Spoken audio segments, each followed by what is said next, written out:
Hello, welcome to the Plaid Sheep Oracle. This is an all signs reading for the Scorpio new moon. And I'm really excited to do this reading. It's Monday, and the moon is in the very early wee hours for me of Thursday morning. But it feels as if there needs to be a little time before to receive this reading now, with some lead time.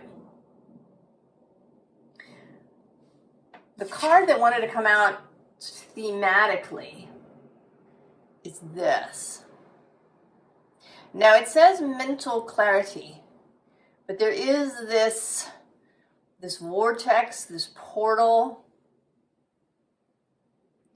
to pass through first on your way to mental clarity.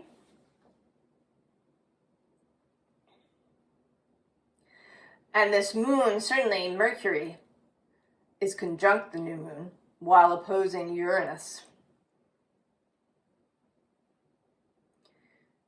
He meets Uranus earlier, is directly across the way the day before, on Wednesday. And then he'll perfect his conjunction to the moon and then the sun, Mercury Kazimi.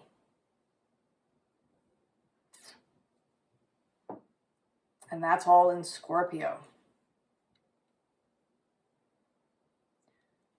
So this revelatory energy, astrologer Rick Levine calls Uranus the resolver of the unresolvable. So the brainwave, the sudden idea, the inspiration, the clarity. But there's also whatever that is, whatever this is. We're going to see. I'm going to show you too the bottom cards of the decks that wanted to come out. We have atoms with building. This is the Queen of the Moon. The Elemental Oracle. Apprenticeship from the fairy tale Heroine Oracle. Nourishment from the Queen of the Moon. And Stardust from the Botanical Dreams.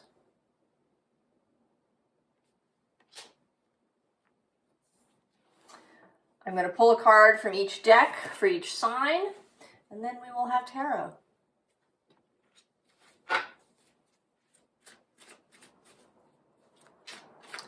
So, Aries. See that? I was just off and shuffling without even saying your sign, Aries. Well, all right then.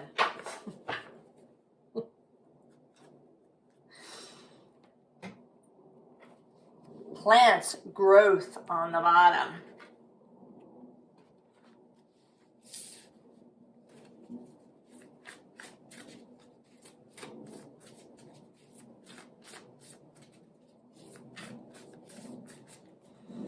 You are clearly raring to go. Your planet Mars is in Sagittarius, a very go sign.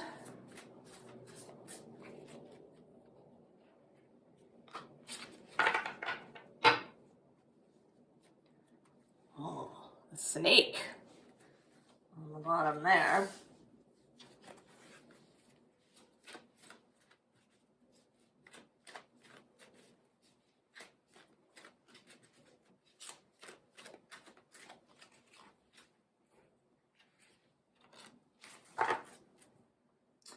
Oh, self-love, Aries.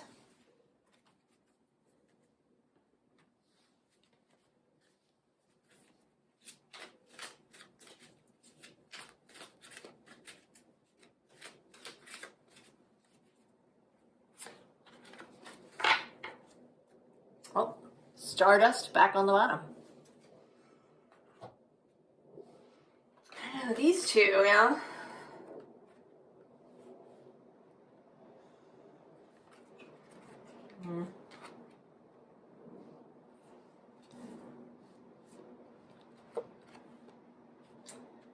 Cave protection. It's a very windy day here. It's a little nippy, or I'd open the window. Maybe you could hear the wind. Oh, and there's apprenticeship. Trust. And desert dreams.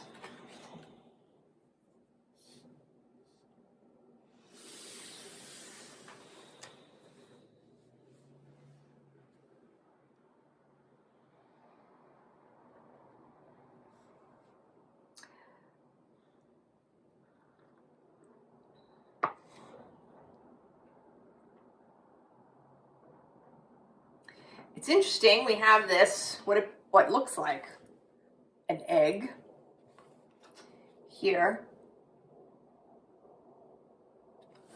And then there's the egg moon.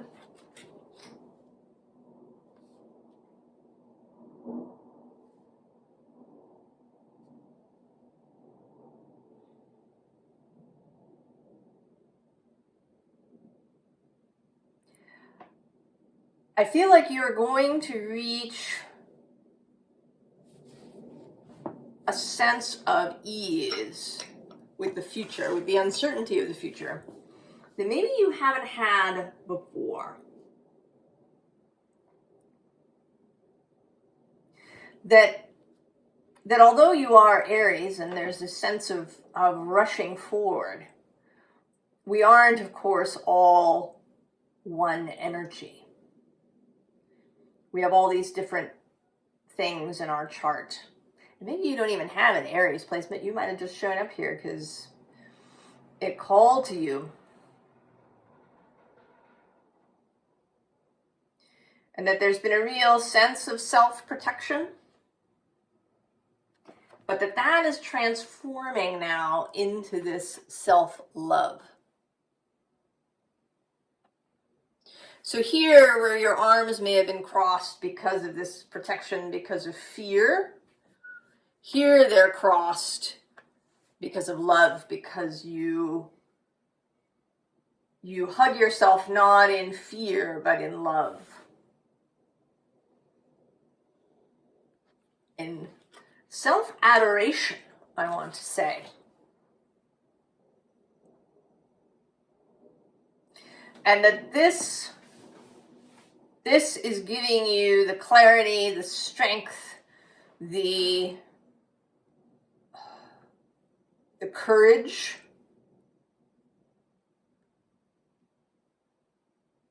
to take up this apprenticeship. And it may be partly because maybe there were lots of things that you were easily good at, Aries. There's these two flip sides. One, you can be really good at things easily, and then when you encounter something that doesn't come easily, it's jarring and you have a tendency to walk away. I have definitely experienced this. Or on the other hand, it could be that you struggled in many ways, so that new things weren't attractive. Maybe you didn't have a lot of support for trying new things. But either way, however you're coming to this, there's an ease now with this apprenticeship, with not knowing everything immediately.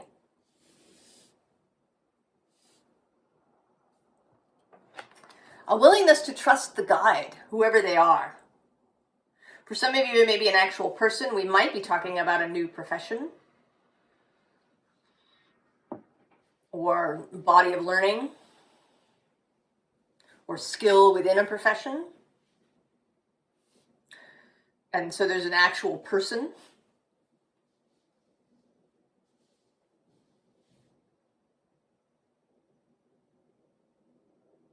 Or this could be very spiritual, right? This moon as guide.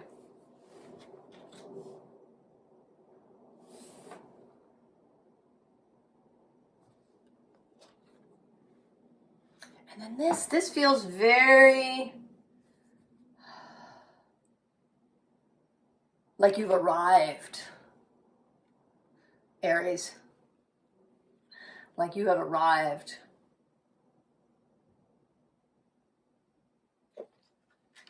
And that even though this isn't an ending, that there is a much greater sense of ease.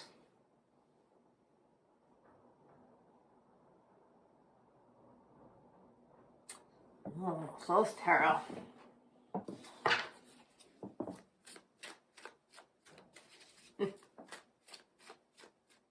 Certainly Aleister Crowley strikes one as someone with a lot of confidence. He didn't have a strong Aries. He actually had a Libra sun, if I recall correctly. I don't know about Dame Frida, the artist. I can't remember her birthday.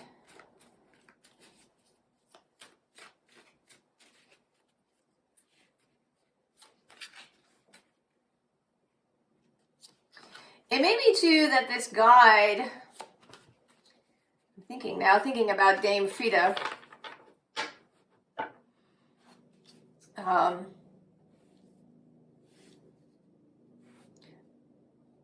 I don't know very much about her. You know, what was she like? I know Crowley's kind of a famous figure. And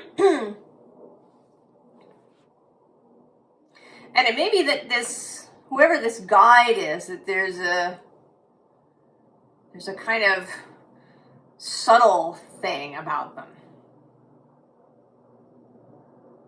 And maybe you've had difficulty with that, Aries. Perhaps. Maybe you've been looking for someone warrior-like. However that comes out in your arena.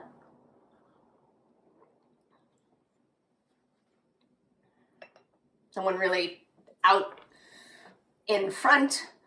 When in fact this new guide is more subtle. Oh yeah, there he is, the Knight of Cups. Six of Wands victory on the underside. Ten of Cups, satiety. Then the Ace of Cups. The Princess of Wands. And the Eight of Pentacles, prudence. But I think less prudence and more this sense of things ripening, coming to fruition.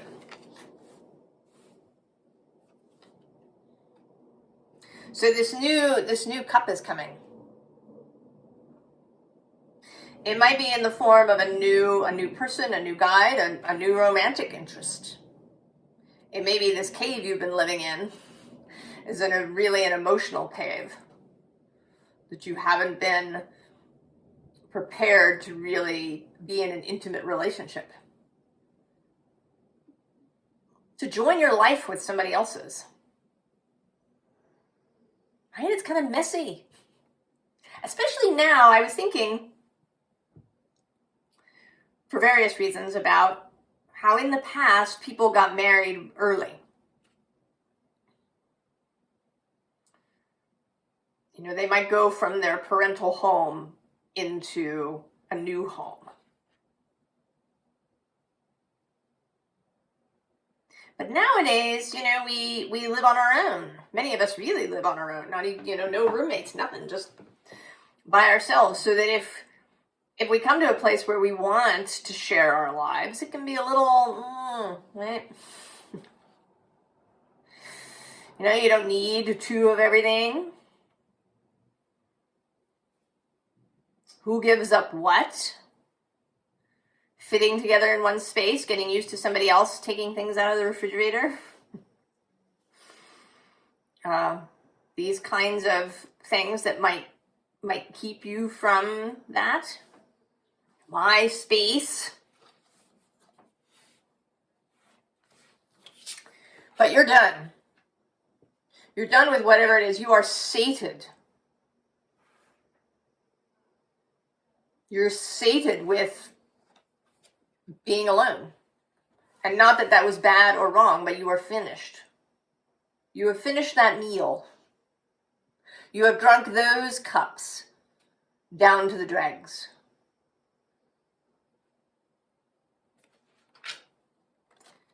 And this new cup is being delivered.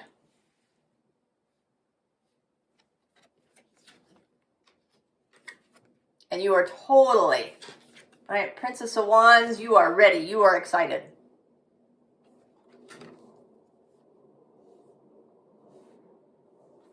You are ready to grow and harvest new things.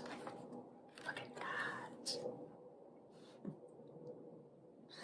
Actually, under this planet card, I saw it, but I didn't say it, is adventure and magic. Oh, and there's volcanoes under that. Aries. Scorpio is your sibling sign, Mars, other home.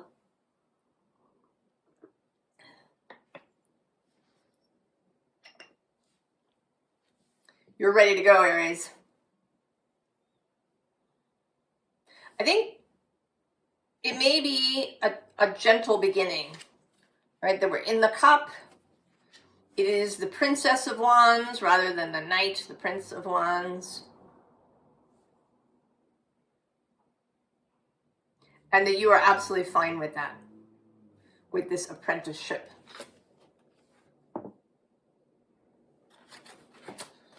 Oh, it's exciting. Aries.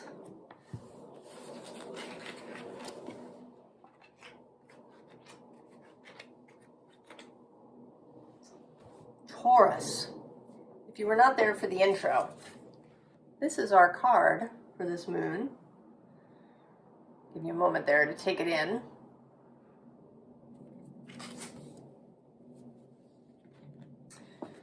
Uranus is back in your sign, Taurus. He's there until next spring, actually, till Taurus season.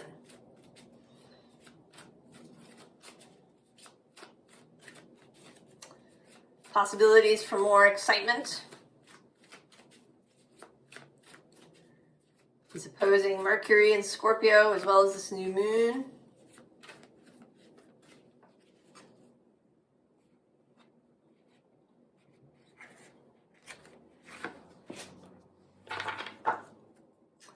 Passion.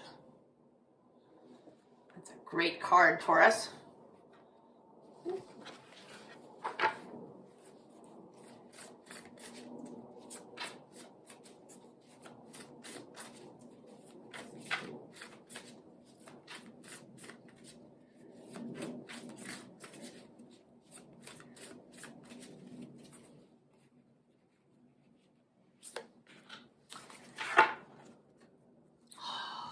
Tower.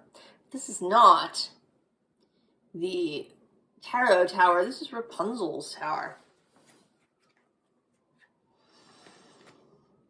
It's interesting. I was thinking about things to say just then as I was shuffling, but I didn't want to say any of them.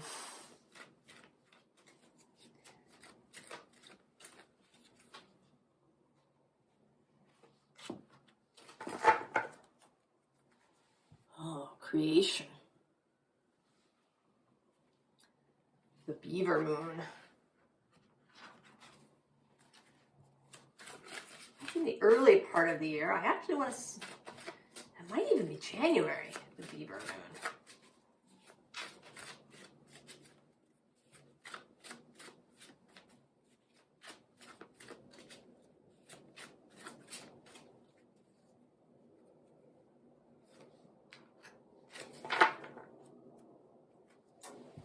Windflower.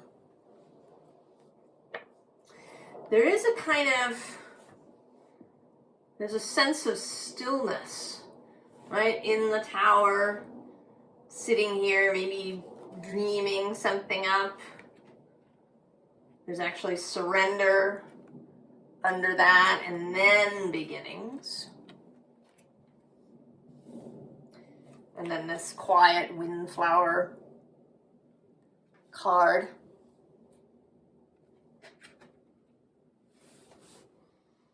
But then there's this passion simmering. Simmering. Oh, yeah, gravity.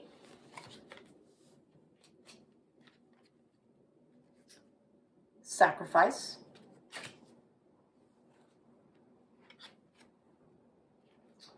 Fruition. Confidence.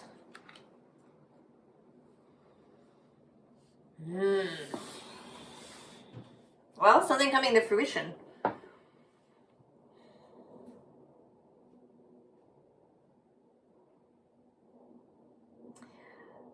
And I want to say that it's the stillness that's the sacrifice, which is kind of interesting. Because Taurus does have this idea of an ability to remain still. The bull in the field, when they're lying down, absolutely still.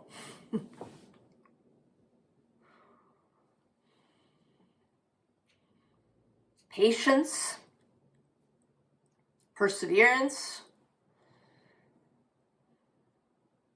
But there's also the other end of Taurus, which is the charging bull.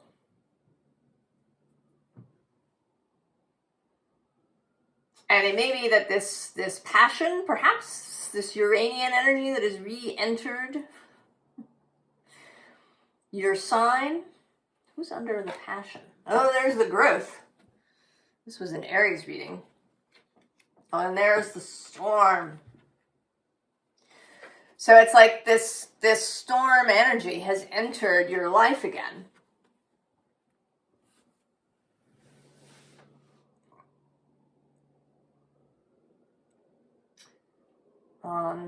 Almost 2 weeks ago.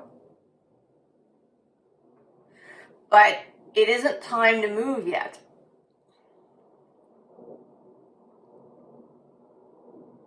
It isn't time to move yet. And the sacrifice, the difficult thing to do is to hold.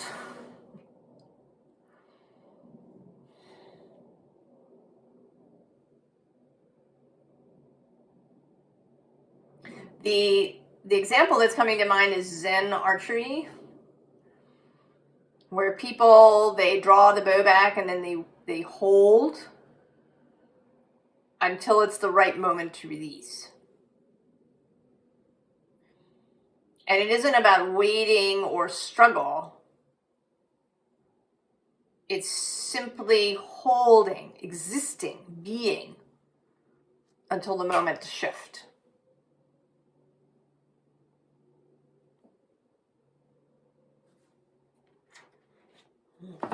Pooh. Certainly Pooh.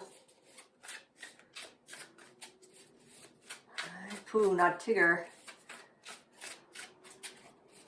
But we'll see what comes out.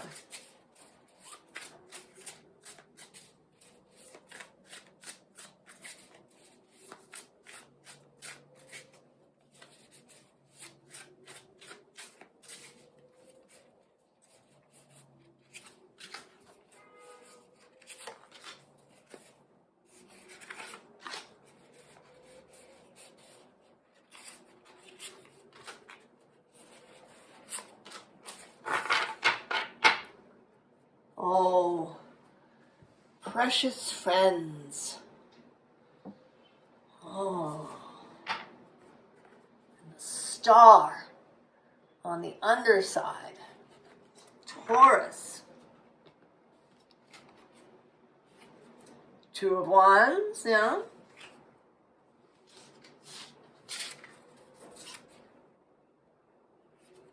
Eight of Cups. Eight of Honeypots in this deck. Togetherness. It's an extra arcana in the deck. El Fulio. This is a second Fool in this deck.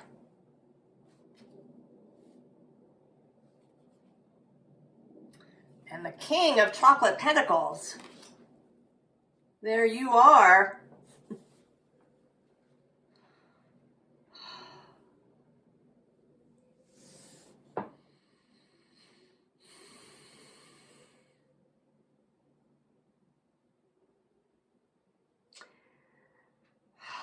You know, Taurus, you are itching to move, perhaps. But in fact, something is coming to you.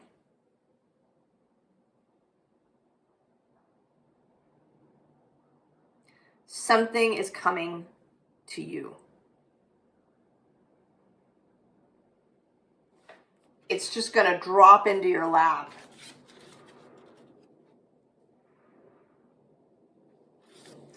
And it may drop into your lap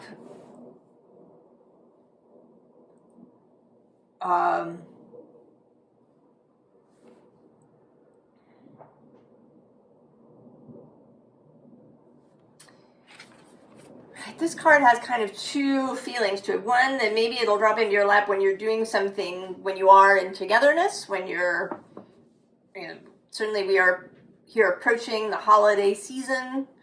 There may be lots of opportunities to be with people, to be with family. Or it may drop in when you most need it, when you feel like you just, right? There's that surrender thing. So maybe it depends on your level of resistance, Taurus. If you're more relaxed about this whole thing, and, you know, it's a little annoying, but, right, spirits like that. Who's under the precious friends? Oh yeah, the Five of Wands. And also the Hierophant. Oh, and the High Priestess.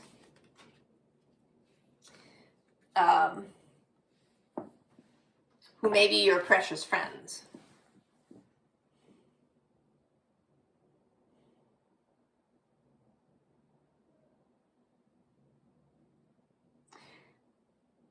If you're relaxed about it, if you're, you know, it's cool, right? A little annoying, but I'm gonna embrace it. I'm gonna throw myself wholeheartedly into the holidays. I'm gonna decorate the house. I'm gonna, you know, spend lots of time thinking about the perfect gift for each person. You know, maybe I'm going to make gifts for people. I'm going to, you know, watch holiday movies and really just immerse myself in this kind of togetherness energy.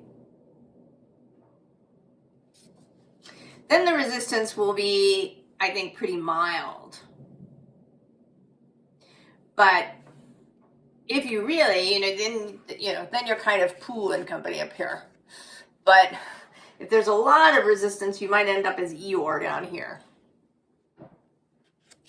And then whatever this is will drop in like a lifesaver. And it's, you know, it's kind of lovely. Either way, you end up as the King of Pentacles regardless. So the real question is, how do you want to spend this time, Taurus? Do you want to feel like you're here in the tower? Moaning and perseverating and carrying on and tearing your hair. And I've done all of these things, so there's no judgment. If this is how you want to go, you go.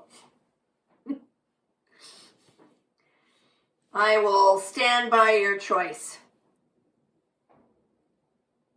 But if you don't want to, right, if this is a better kind of thing, then lean into that. You know, lean into putting on your party clothes and to approaching all of this with confidence. It is coming. It's coming. I don't know exactly how. I don't know exactly when. In the near future, you know, within I want to say within 3 months, because I was thinking about January with this beaver moon.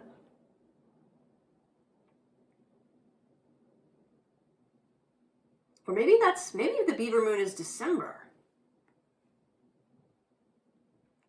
Maybe the beaver moon is December. That's even sooner. Right? Because the harvest moon is number 37. So the beaver moon may be December.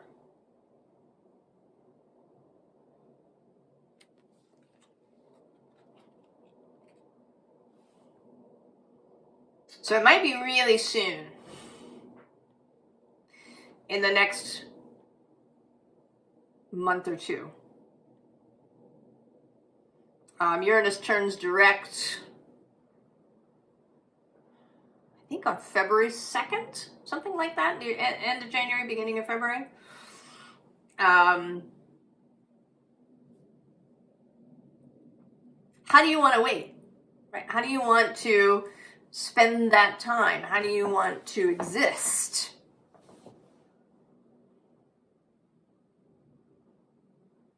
Do you want to feel miserable? Maybe. You might derive some quiet enjoyment out of that. Or you can, you know, put on your fruit and flower crown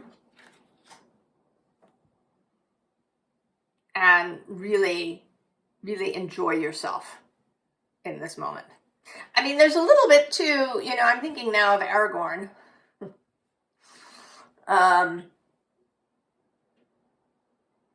You know, who goes from being more of this knight figure to being the king. From being the ranger who, you know, is footloose and fancy free to being the king. There is a way in which Aragorn has been carrying the weight of the kingship, even through his ranger days. But there was still a lot of freedom in that.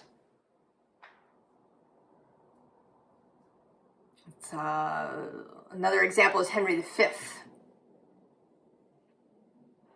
He carouses with Falstaff and everyone when he's the prince. But when he's crowned king, he has to set all of that aside.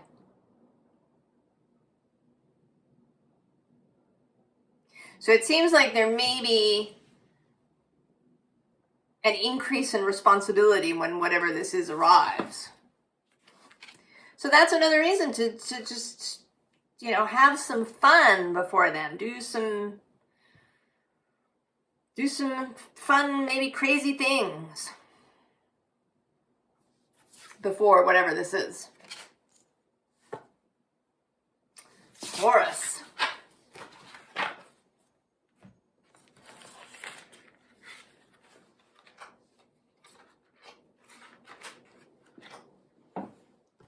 Gemini.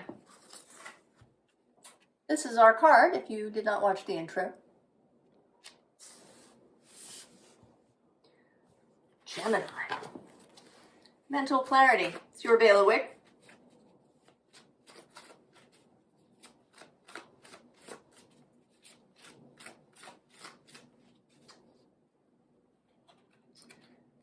All right.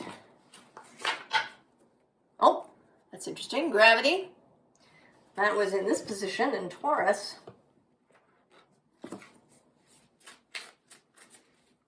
I enjoy how the connections make themselves felt and seen.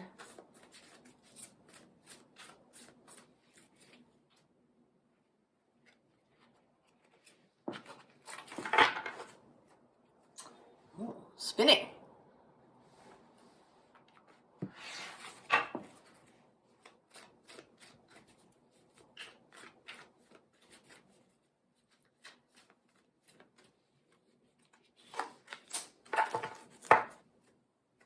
Oh, fear.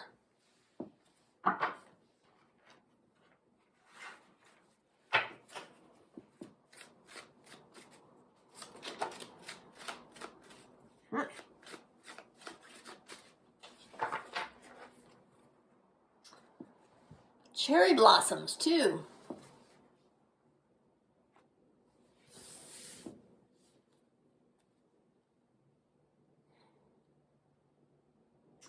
Well, that's interesting. Are you spinning fear into cherry blossoms? Gemini? South, adventure. The seed. And the void. Oh my goodness, Gemini. And summer dreaming.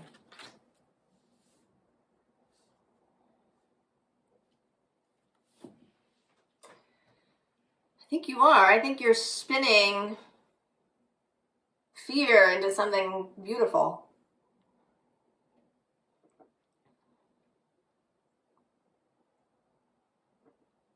Through this, perhaps this Mercury retrograde.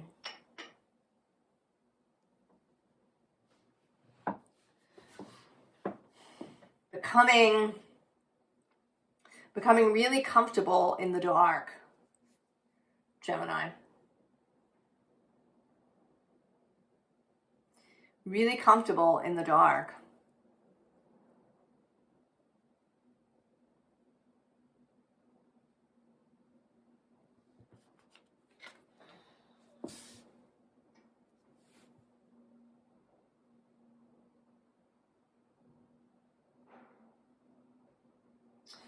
There's something here about, it's like, it's kind of this.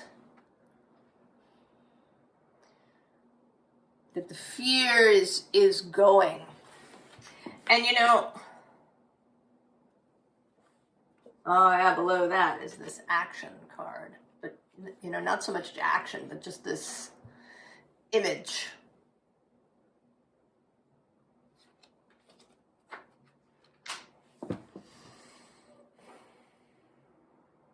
We can believe that fear is necessary.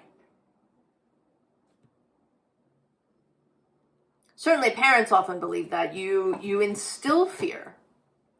Parents instill fear in their children of some things. They want their children to be afraid of X, Y, or Z so that the child doesn't go near X, Y, or Z. We see fear as a deterrent.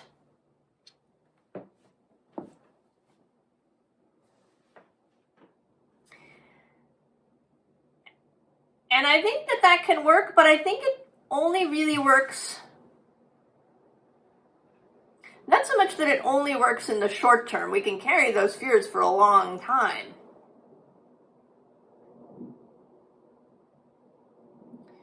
But I think that as a strategy to keep people safe, it fails. Confidence.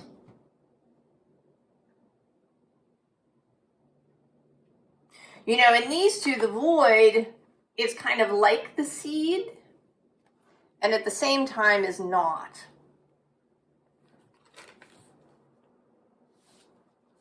Maybe you have felt like you're in the void. And on the one hand, that's sort of nice. It's quiet, it's dark. There's space for dreaming. but there's also fear. Whereas the seed is a different energy. And the seed is something that breaks open and grows into this adventurous space.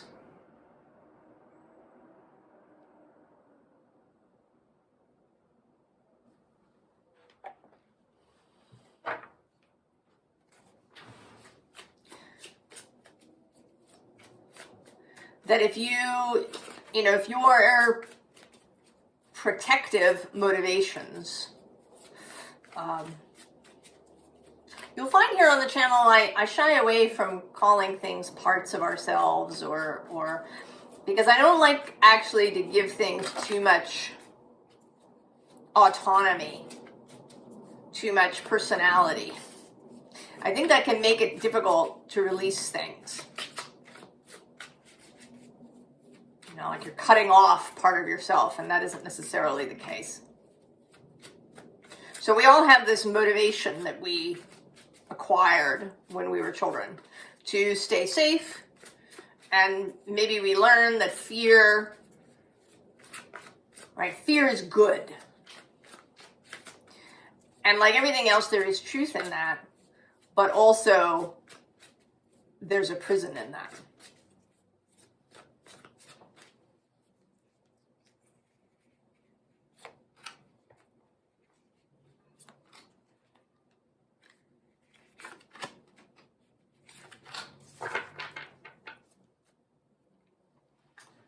Knight of Pentacles. Nine of Cups on the bottom.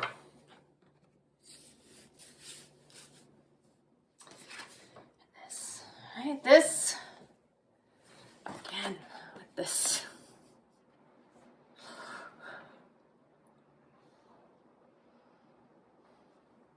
Yeah. The fears departing. I want to put that there. Six of Pentacles. The King of Wands. The Ace of Swords. And the Ten of Cups. I think you're coming to understand. Who's under the Knight? Oh yeah, there she is, the Queen of Cups. And Justice. Oh, and the Ace of Pentacles too. I think you're coming to understand the real value of confidence over fear.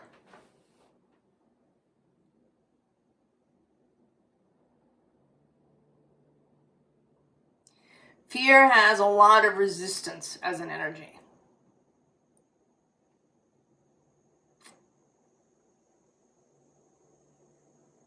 It can be a strong deterrent, right? It feels really strong in the body.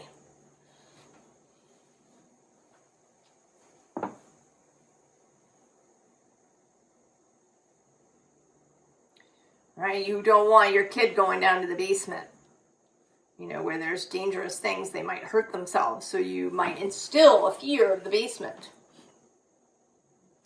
And this is totally understandable. And it is in many ways the quicker way. Fear is a quick, fear like shame is a really quick responsive feeling. The longer view, and the one that is, it has some risk perhaps, or a greater amount of risk involved, is to really instill confidence in your kid. Or in yourself. I shouldn't talk too much about raising children. I don't have any. But I can say from my experience as a child that I derived much greater benefit from experiences that created confidence than experiences that were about instilling fear.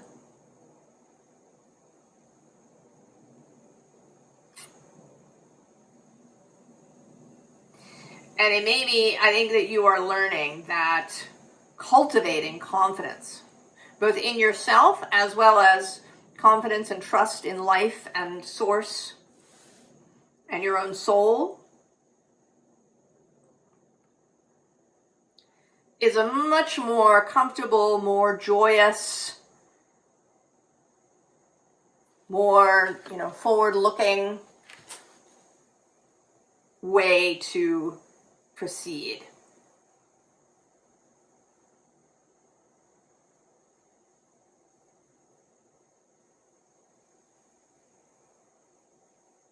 And that it helps with this mental clarity. Fear can freeze your brain.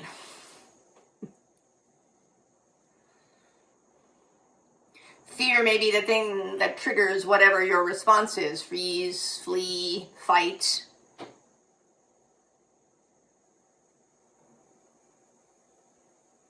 Whereas cultivating confidence, cultivating your skills, cultivating belief in yourself moves you away from those automated responses. Gemini, power in the dark.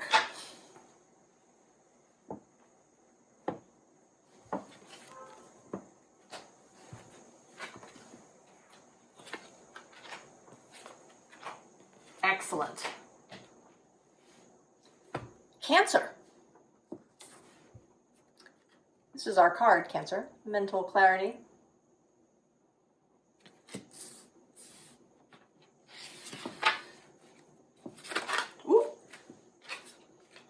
Second time that volcano card has showed itself. Maybe a bit of Uranus coming through.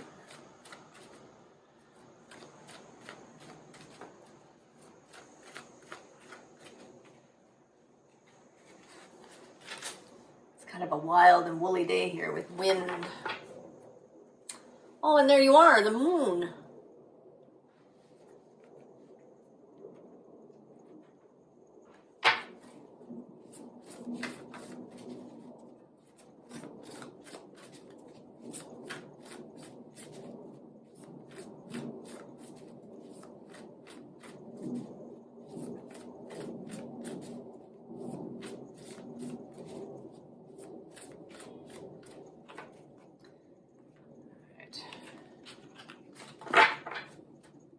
Oh, the Tower. This came out in the same spot for Taurus.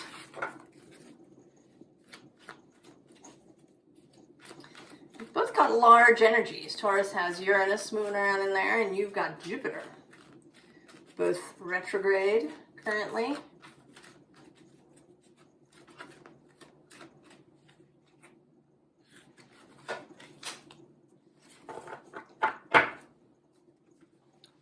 Surrender. Jupiter is involved here. He's being trined by this new moon.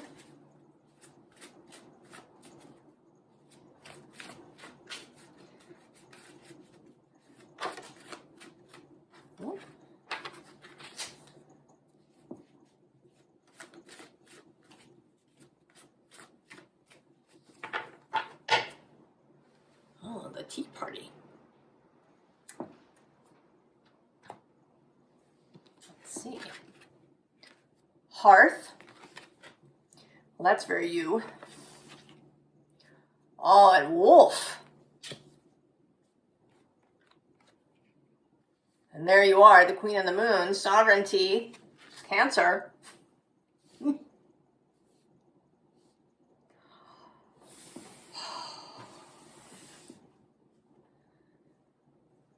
This does feel very, right, this Empress is here on the Good Tarot kind of waving at me.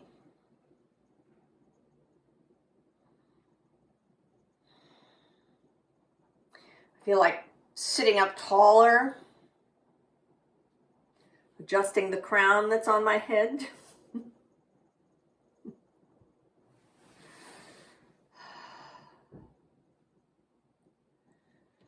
So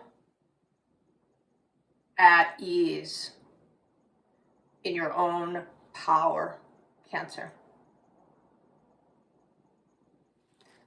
I mean, just so comfortable.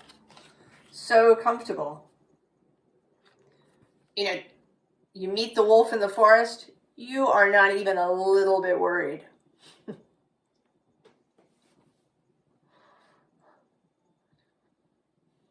Maybe you even went there to meet the wolf. Have a little conversation.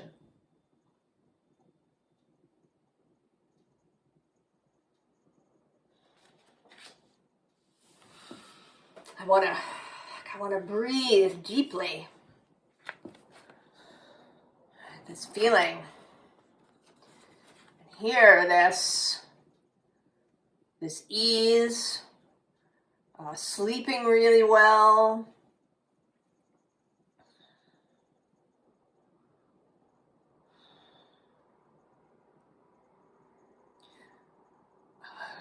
There is this real Empress energy, Jupiter kind of as Empress. Venus is in Scorpio. She is going to trine Jupiter later this month when we get to Sagittarius season. She's going to be part of the grand water trine with Jupiter and Saturn.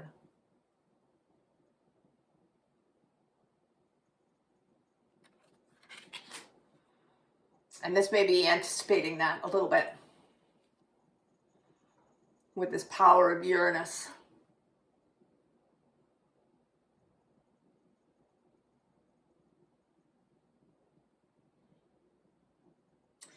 There is something too with this, see below the moon is this pressure card. What's below surrender? Beginnings. Under the Tower, all is solving. And the moon here too. Oh, and dragon below that. And I'm going to go one more with a fairy godmother. I mean, that has this feeling too. That not only are you going to feel really good and powerful, but you're going to kind of go and sprinkle that like fairy dust everywhere. Many years ago, I was part of an event with a presenter who speaks to angels. And at the end of the event, after she sort of had a little interview and she spoke about her experiences, she would give blessings to people, and people lined up. And this took a long time, longer than we expected. We were there. People waited in line. And normally when that happens, people get restive. But they didn't. Everybody was really at ease and calm and peaceful. And this woman's assistant person, when I commented about this to her, she said, "Oh yes, I call it the angel Valium."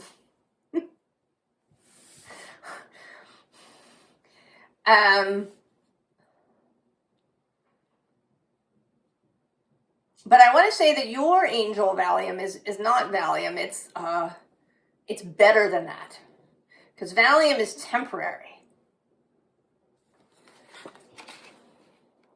This fairy dust that is coming off of you is much more permanent and deep than that, Cancer. There's some here too.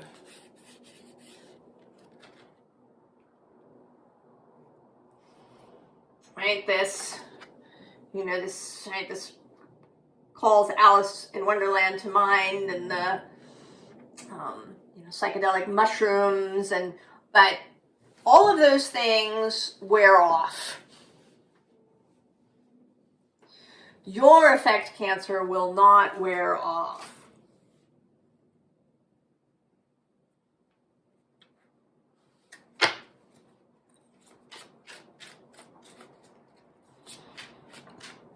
There's going to be something sort of permanent, at least permanent if the recipient allows it to be. People can always reject a gift. But the people you meet who are ready and open will totally receive your magic moon light.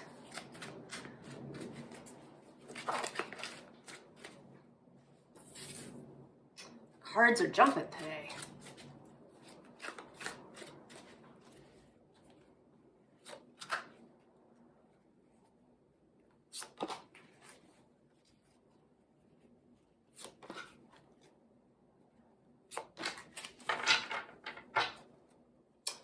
Well, Seven of Swords. And the Queen of Swords on the bottom.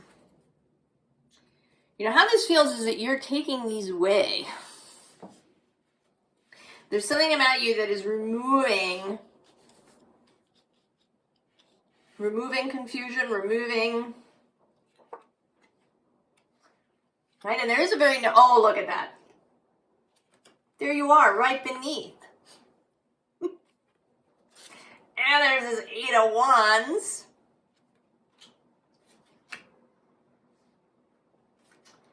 Cancer.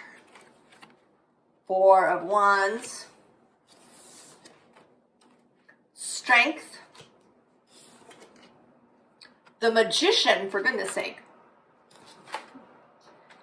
And the Two of Wands. All right, there you are from the back.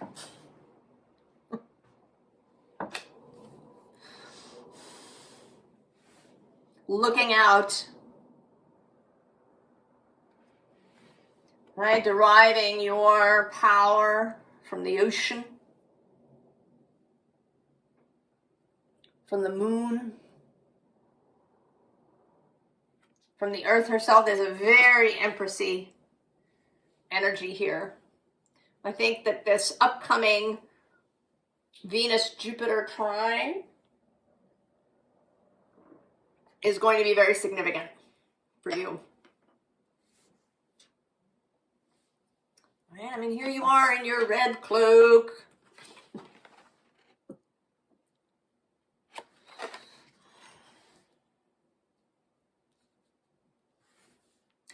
The first recipient, of course, of this is you. The first set of swords that are removed are the ones in your own mind. You become this Queen of Swords. Oh, and look at that. There's the Two of Cups. I'm going to go one more. Oh, and the Sun. Cancer. I don't think there's really any more to say about it. You are the first. How much resistance will you have to seeing your own beauty? To feeling that crown on your head? Cancer.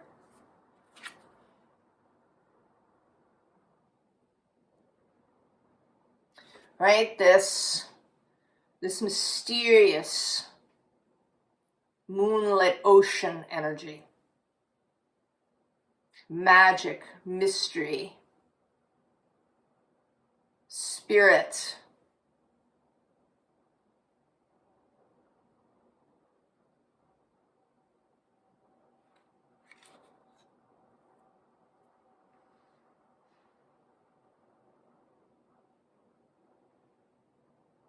Revel in it, bask in it.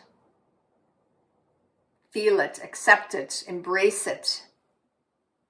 Cancer. Queen of the Moon.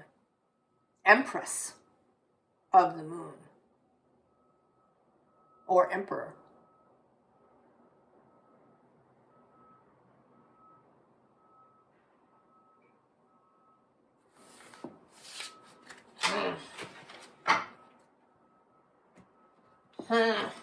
Cancer.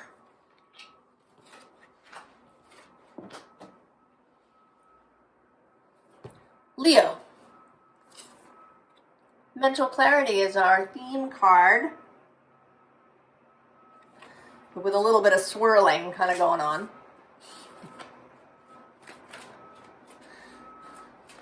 Some dust, some whirlpool of something to pass through.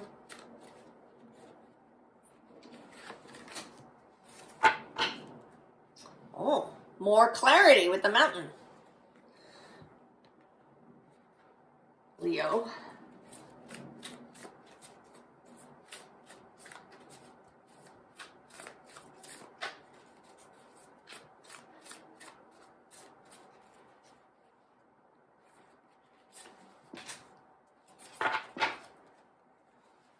Spinning. Came out in Gemini's in that spot. Connections. Threads, if you will.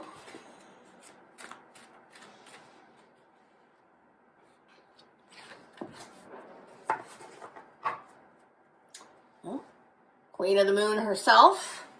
Sovereignty.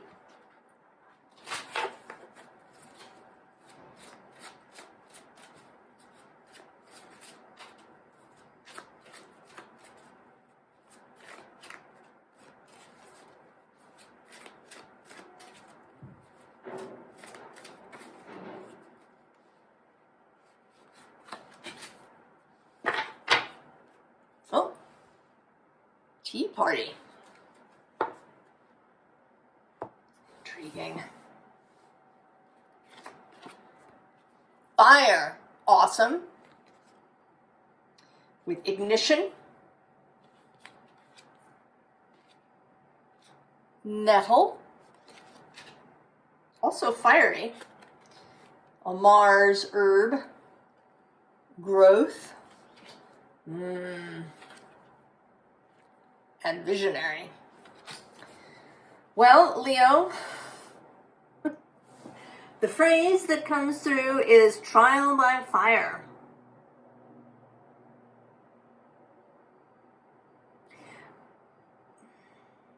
But I think that you're up for it. Fire is your element.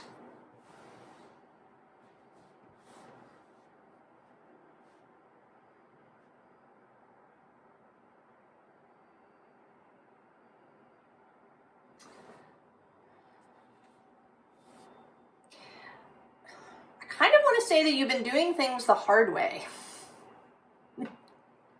in some aspect. So this story, in case you don't know, refers to this card refers to the story where a young woman's brothers were all turned into swans. And in order to turn them back, she has to make them shirts out of nettle. And she can't tell anybody and get any help to do it. And nettle, of course, stings the hands, but she does it in order to save her brothers. There's some way that you have been laboring in some way. And here, too, there's all this spinning going on.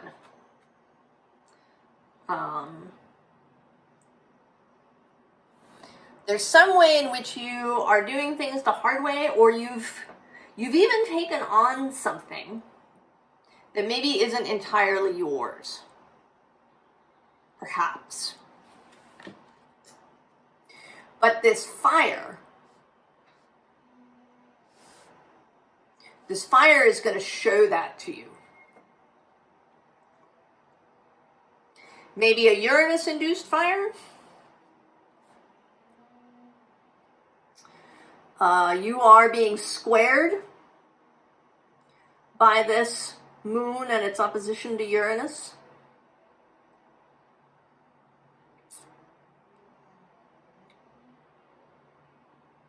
As Pluto moves across the way from you, now moving direct. So there is this growth.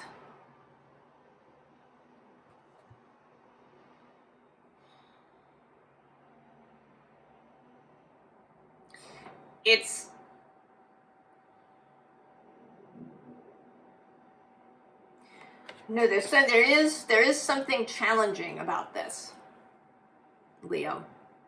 There is a challenge here, a push. This visionary feels more outside of you, that there's some... It's like the visionary is whatever is causing this growth to happen.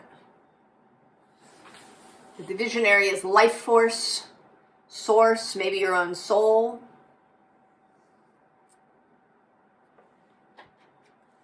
The Empress is here on the bottom of the deck as it chooses itself.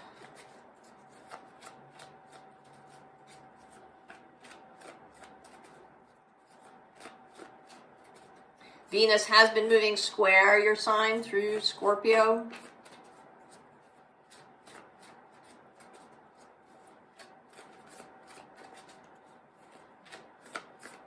You know, there are connections to things. Her last retrograde, or second to last retrograde, moved her through Leo. There may be threads to that.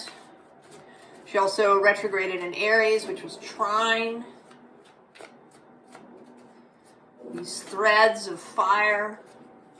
You know, we tend, of course, in our world of content creation, astrologers talk about a particular transit and then, you know, it vanishes into the past. But in fact, all of these things are connected. They're not, no transit happens in a vacuum, there are threads.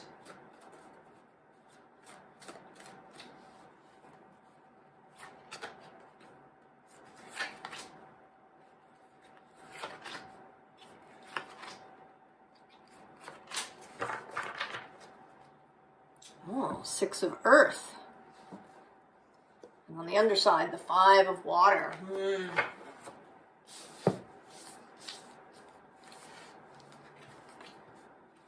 High Priestess. The Tower. 6 of Water. The Fool. And the King of Earth. Oh, Leo.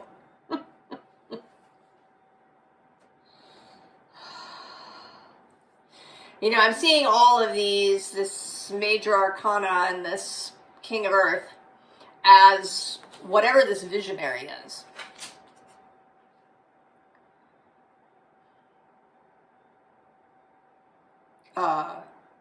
Guides, fellowship, source, your own soul, ancestral energy, however it is for you, but it is non-physical, it is cosmic.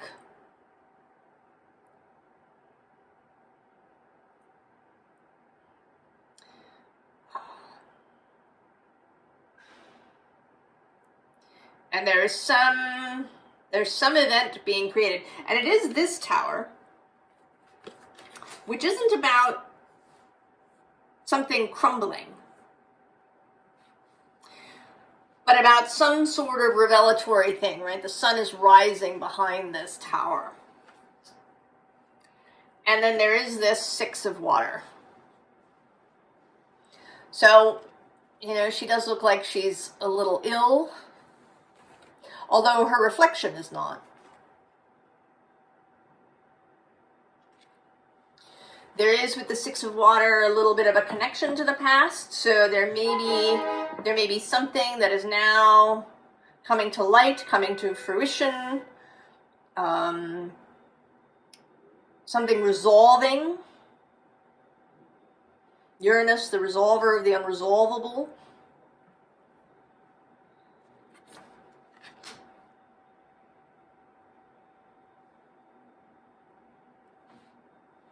But there is this here. You are not just flapping around in the breeze or in the fire wind, Leo. You have this underpinning. There's also this Four of Water gift, and we also have this Patience card. This is Temperance in this deck. And it often speaks to me of self-love, self-confidence, trusting the promptings of the heart, trusting intuition.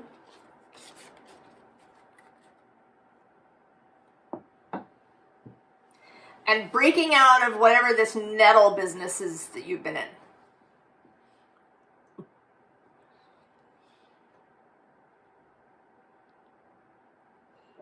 However you've been doing things the hard way, this is going to break you out of it, Leo. I don't think there's a lot for you to do here as such. In terms of making it happen, your doing is to respond to these energies in an open way.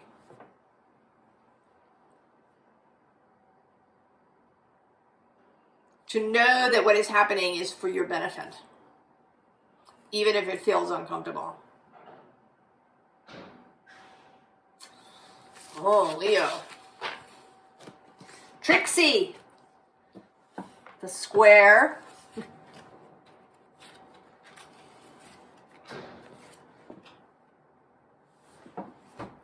Virgo.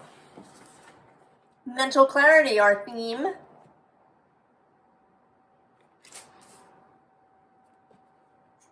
Our theme. Well, this is all happening sextile to you, the working partnership energy of earth and water. Also Mercury, your guide, is part of this whole business. Uranus trining. Lots of potential for revelation and quick, sudden understanding.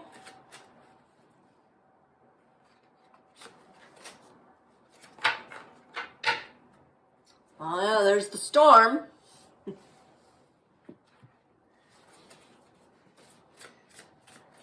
But I think you're enjoying the storm there, Virgo.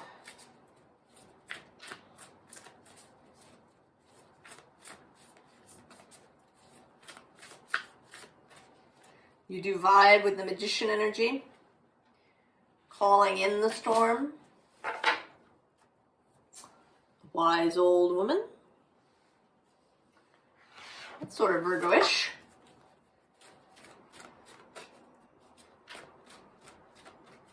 I know I myself, I have asteroid Hecate in Virgo.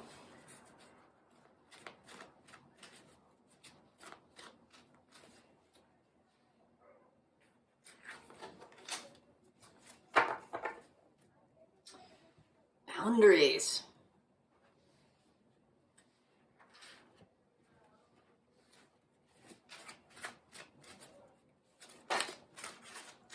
Cards are, oh, would you look at that? It's boundaries. The cards have been jumping.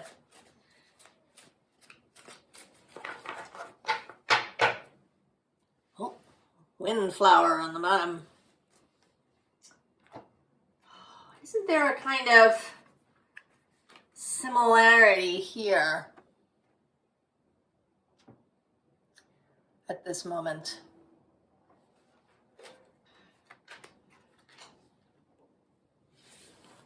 What else do we have? Oh yeah, the equator. To make equal. Housekeeping. Oh, and the void. This came out in, was it in Gemini's reading? It might have been.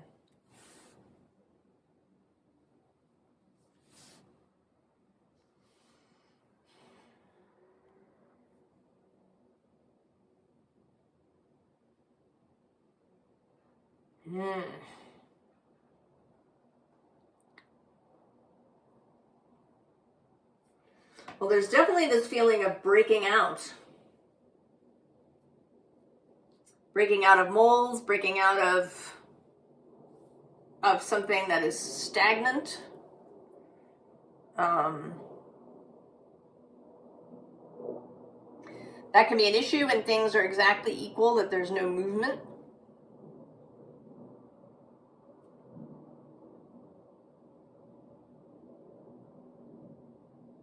And even this housekeeping,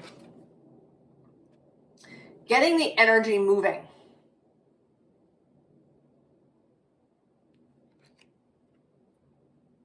Getting the energy moving in a space. Housekeeping in a more metaphysical sense.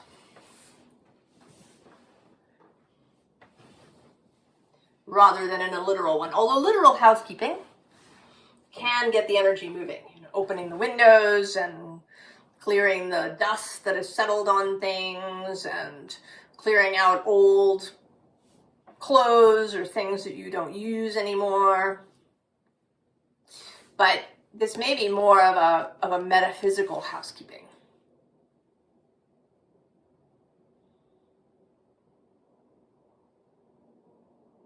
And maybe breaking this equality, breaking something that is that's in too rigid a balance. It may be that if things have been volatile in your life, or you're looking out at the world and thinking, that you have had a kind of rigid grip on things in your life. And that there's this, right, you're going to go over the wall. You're going over the wall, Virgo.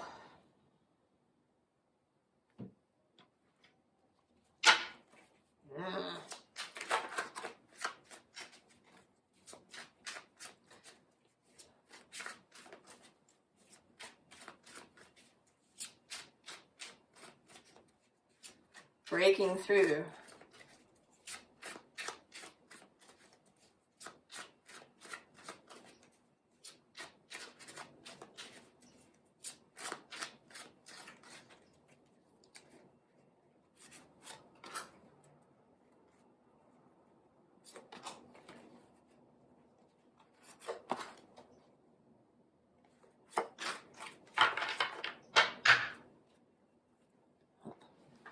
Ten of Pentacles. Empress underneath. She's moving. Venus moving through Scorpio. King of Wands. Not surprised to see him. Death. The Tower, Virgo. And the Eight of Wands. Oh my goodness. You are going over the wall, Virgo. This Ten of Pentacles, whatever it is. Oh yeah, see right below it is the Six of Wands or Swords and this Ten of Wands. And then the Six of Cups too.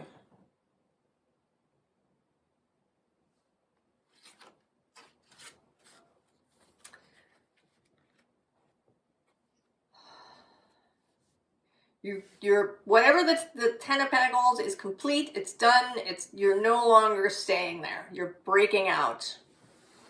Although more than breaking out, you really are going over the wall. I mean, we have the Tower, for sure. So there will be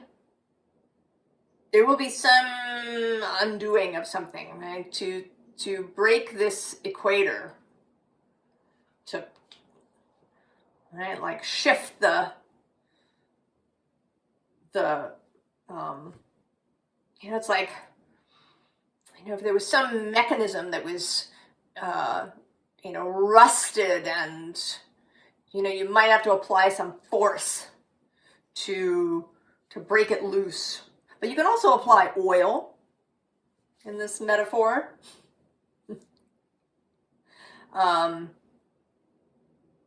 Because we're not aiming for total destruction, I don't think, even though This is kind of a serious tower. But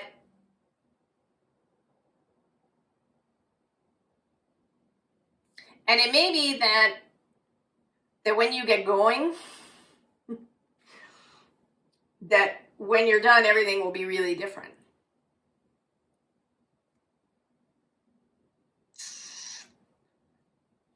But there is a sense with the King of Wands and the Eight of Wands, and this housekeeping energy, that there is, you know, it's not just wholesale destruction.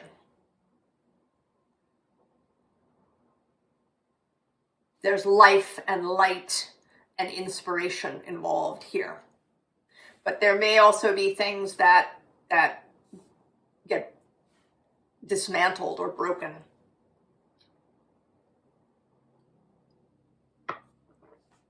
That are swept away.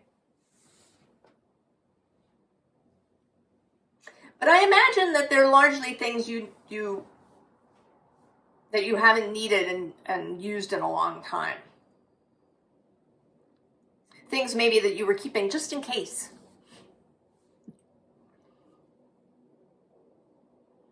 You know, I might need that, 5 years from now. And I'm very familiar with that. It took working in a place that was even worse than I was to cure me of that. And maybe that's what's happened, perhaps. Maybe you've encountered something that makes you see yourself. Right? The mirror, and like, oh, I don't want to, I'm going to leave. I'm going to do something different now. But Virgo, you're going over the wall, Virgo. And then it's all speed, speed, speed.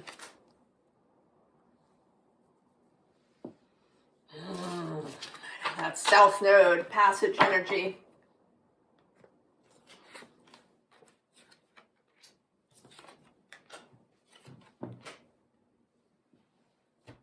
Libra. Libra, our theme is mental clarity.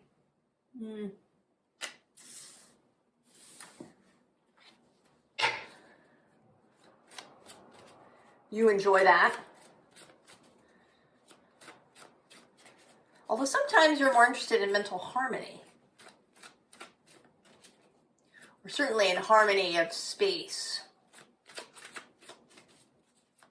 And you might, right, you want two.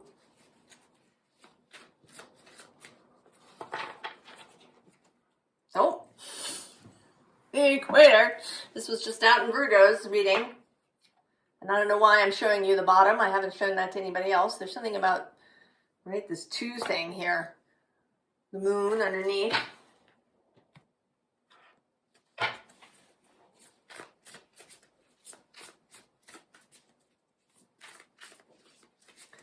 Cards have been jumping.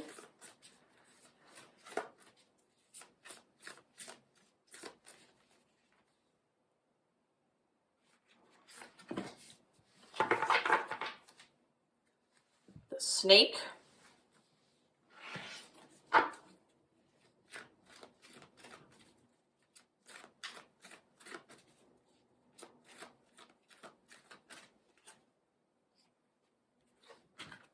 The Void. This has come out several times in different places.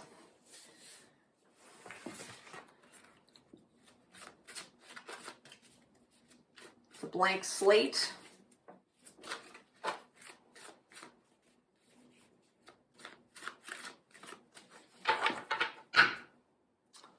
Self-acceptance, Libra. All right, what were the two here? Interesting. Water, creation. And the Hearth, comfort. Well, this came out in Cancer's reading, which is very interesting with this water creation thing here. Oh.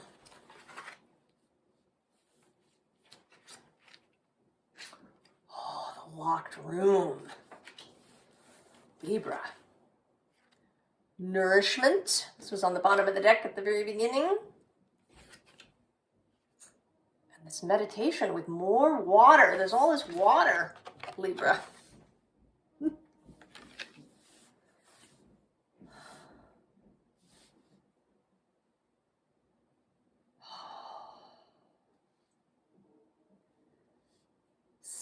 Something that's been locked away.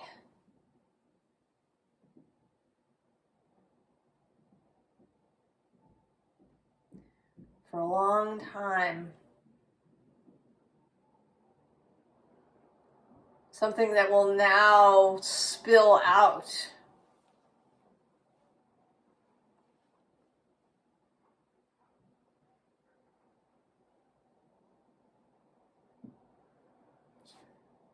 Right, you end up immersed.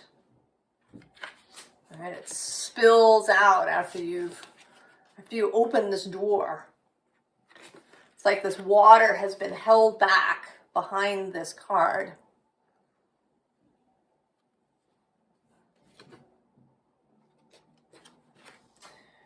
Too much comfort, too much harmony, Libra.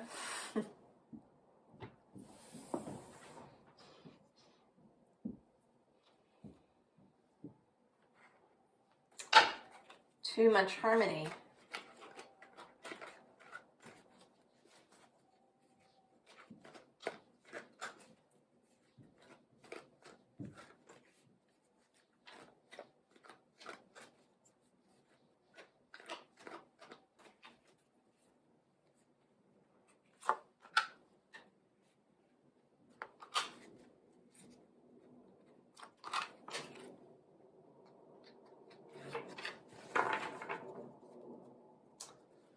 Ace of Wands. Yeah. Six of Pentacles underneath.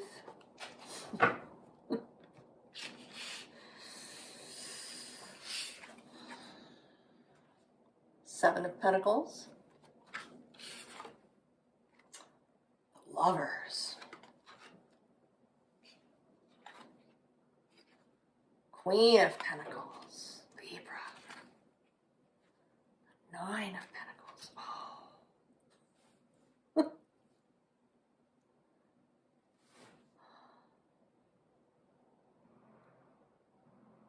All this energy of equality, of balance, and yet, right, of stillness, of the void, and yet we also have the snake with skin shedding. We have this, I mean, she's, you know, sort of a really peaceful energy. This Queen of Pentacles vibe. But there's something that wants to spill out.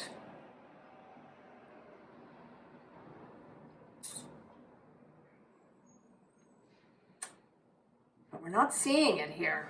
Who's under the Ace of Wands? Oh, and then we have this Knight of Pentacles and this Temperance.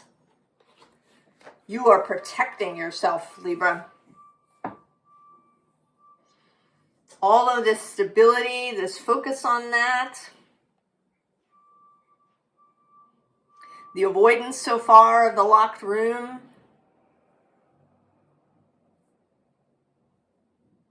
You've been holding something in, something back, keeping things safe as you see them.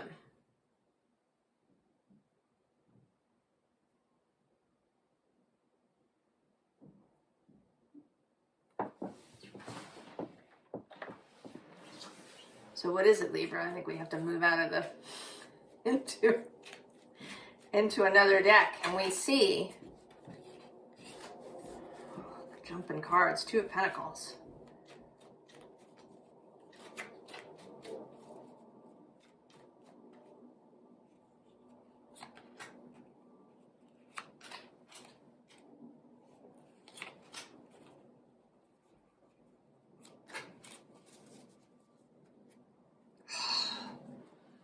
Nine of Wands, clearing out.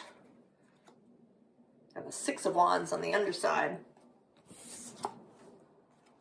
Three of Swords.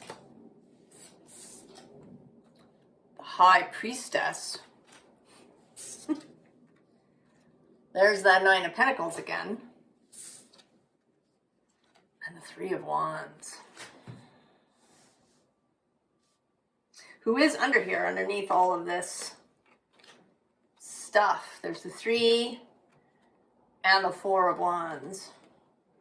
Oh, Eight of Pentacles. And then there you are. And the Fool.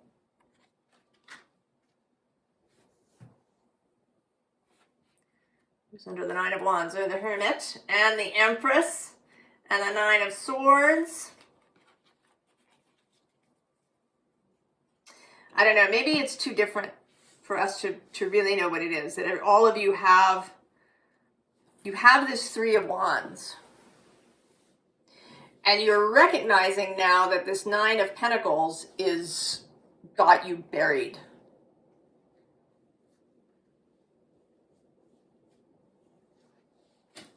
There may have been this seeking for more balance, but now we're gonna deal with it. We're gonna remove the swords.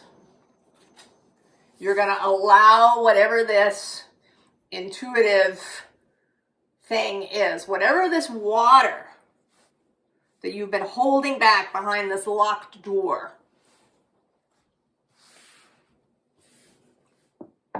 Whatever that is, you're going to let it out now. These grand water trines, especially this one, with this Uranus component. You're going to release this, whatever it is for you.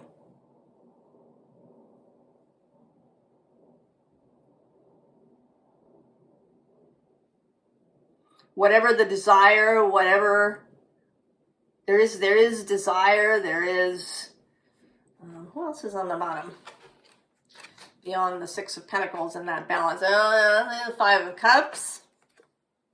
The Ten of Swords. We're holding all that back. But then we have Strength. And the Ace of Pentacles. And the Two of Cups. Anybody else? The Six of Cups, more happiness. The Eight of Cups. I'm going to stop there. We could keep going, but... So there's fear. There's been fear. Anxiety. Or even just... You got too comfortable.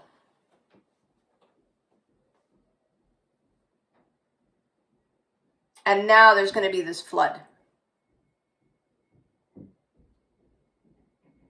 You're going to open the door.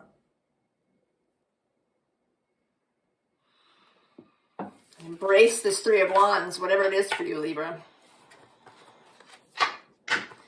Maybe we'll see. Maybe we'll see. I'm going to leave this Ace of Wands on the surface. Right? It's a very kind of soft Ace of Wands. There's definitely a boundary busting, going over the wall, breakout energy with this moon. Libra. Scorpio. I'm excited to see yours. Mental clarity is our theme, Scorpio.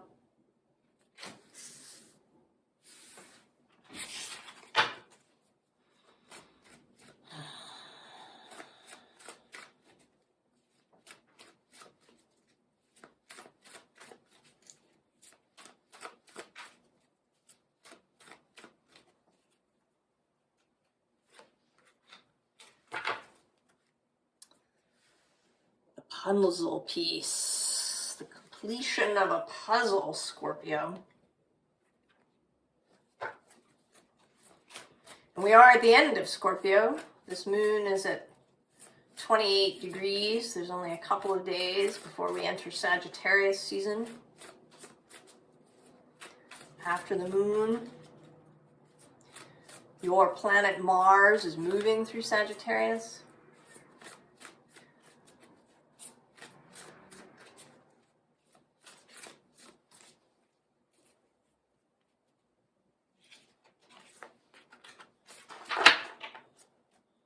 Oh, apprenticeship. And connection to Aries.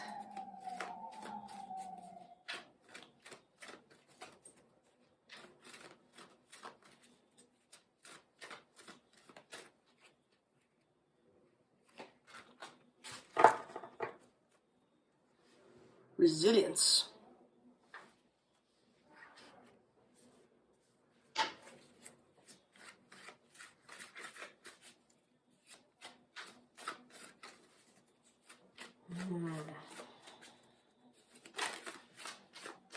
Well, I'm not taking all of those. I'll take those two.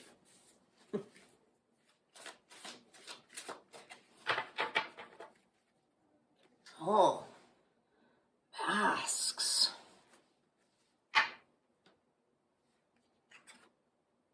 The warrior underneath.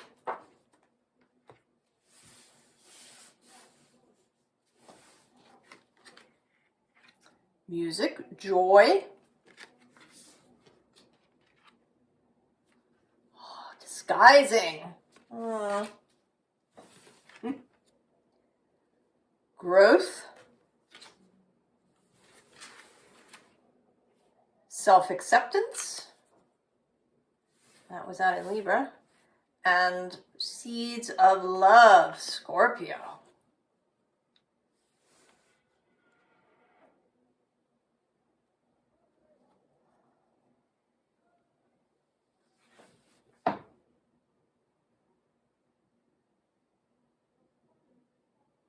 Huh.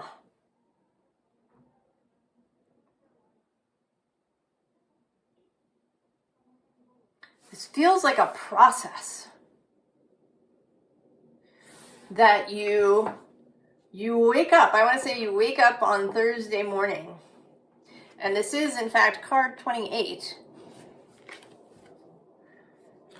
You wake up and you feel different. You just feel different.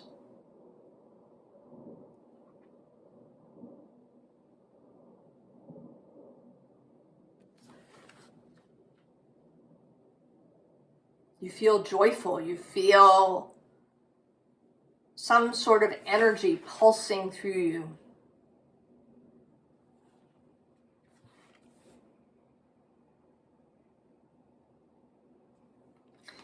And then you kind of get yourself together and you go.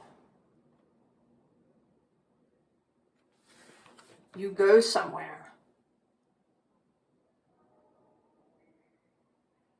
I don't know, it's interesting with this disguising and then the masks. But it's not, it's not that you want to remain hidden exactly. But there's something very private about this. That you're going to engage in some sort of ritual or magic or something. And it needs to be private.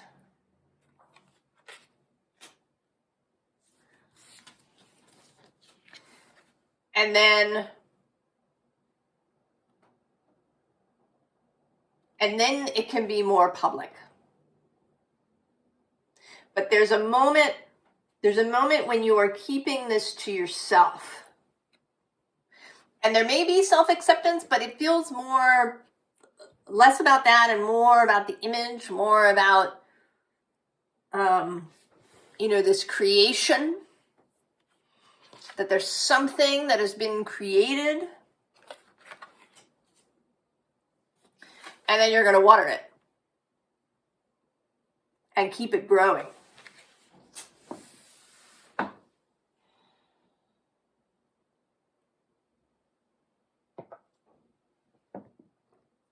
But it is a private It's a private thing. And in this card, I feel less, you know, she looks burdened, but it feels more like there's weird ingredients. I mean, below this, we also have extremes. What's under the apprenticeship? Oh, that's interesting. Marrying.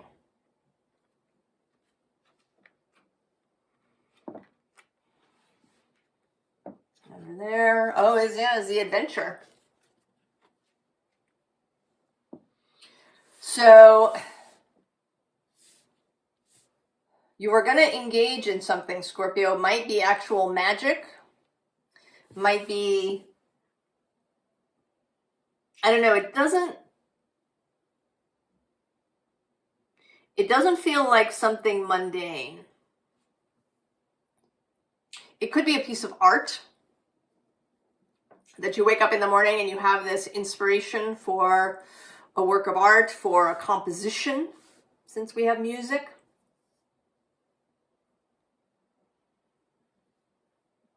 But you're keeping it private until it's ready to be revealed.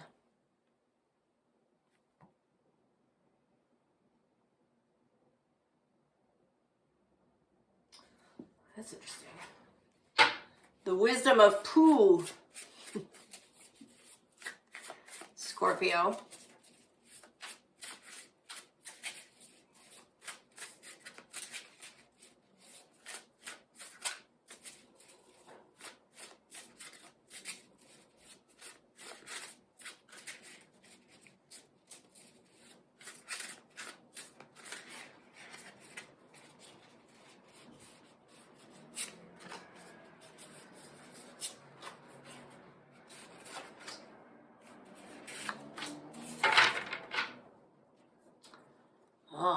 Queen of honeypots, Queen of cups.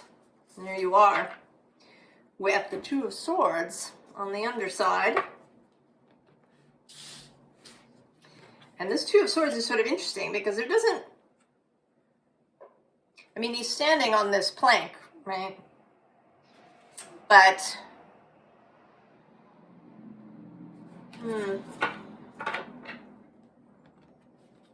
I know there's more of the mask disguise feeling. Oh, there's the Knight of Wands. That's Sagittarius we were talking about. Oh, the Queen of Chocolate Pentacles. The World. Oh. And the Moon.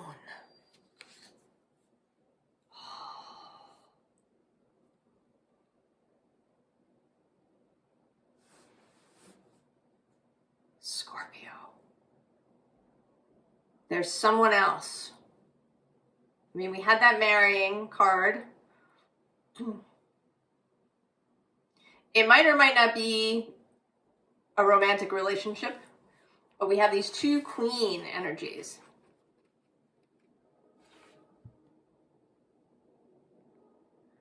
Below this Queen of Honeypots is the Ace of Wands and the Star.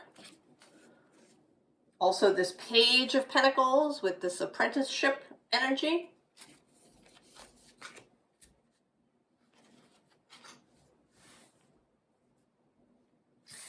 And this is not you. This is some energy or message. You know, it's almost like this giant flower is a signal.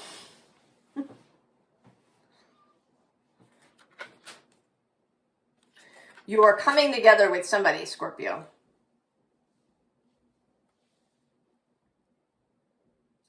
And then there's going to be this reveal to the rest of the world. But it's almost secondary because then we have this Moon card of you and this other person sharing whatever it is.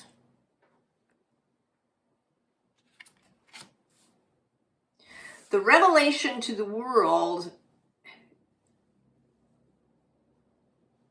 is kind of secondary. It's not what's important. I am sort of inclined to say that this is some kind of, that it's the relationship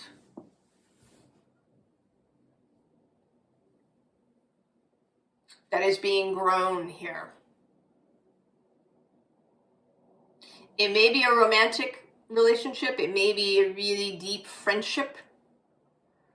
It could be a business partnership. But it feels very personal, right? With the seeds of love. It could be a child. You know?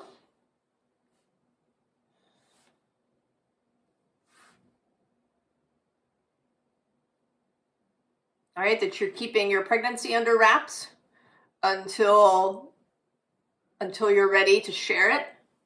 And, you know, yeah, you share it with the world, but that's not the important part. Right? It's this deep emotional connection that is happening.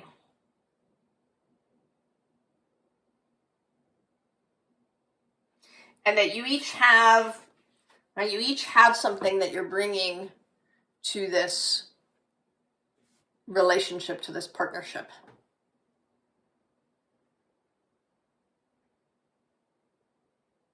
I mean, I see you here as the Queen of Cups since you're Scorpio and a water sign, but it might be that what you have is more pentacly. I don't know. It kind of doesn't matter. There is a very much an equality here.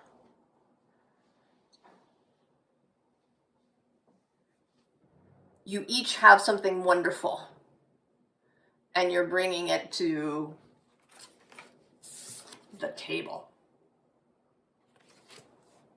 I don't know what this is. I don't know what the bat signal is. I kind of want to say, since you are seated here, that this person is going to come to you.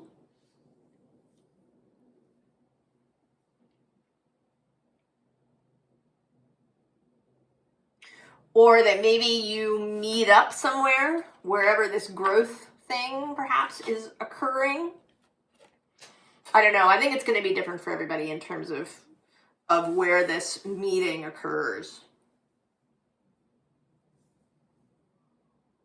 I pulled an extra cards for Libra, and now I'm sort of inclined because it's mysterious. I want to know more. I'm nosy. More information. Tell me about this Knight of Wands.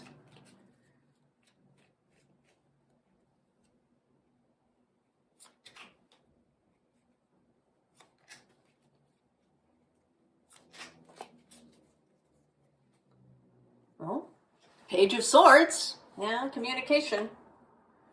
Knight of Pentacles underneath. More movement. What do we have? Oh, yeah, there you are. Two of Pentacles. Two sides of the coin. Four of Swords. And the Knight of Swords. I mean, that's sort of feeling almost telepathic.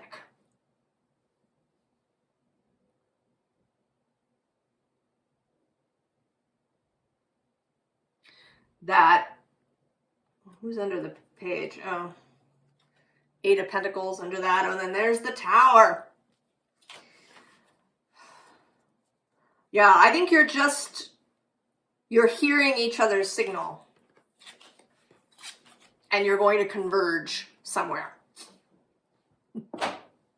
There's a convergence.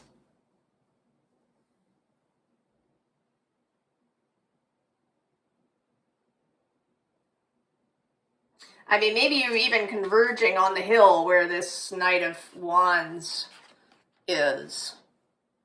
That you each hear this signal. And you come together there. Perhaps. I don't want to get too, I kind of don't want to get too specific about it. I don't I don't want you to be, it's kind of not your business to figure it out. Your business is to follow your intuitive knowing, to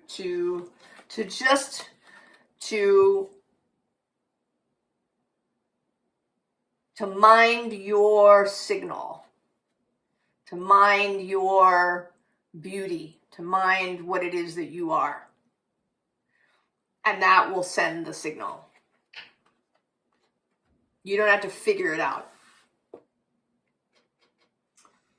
Scorpio, you do not disappoint.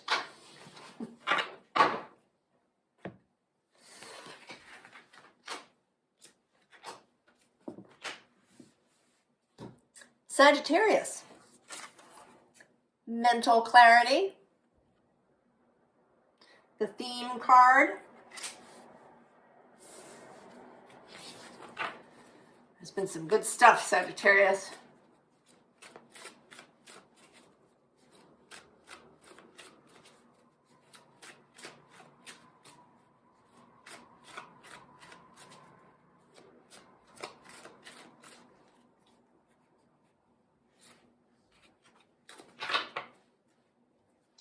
Oh, adventure, south.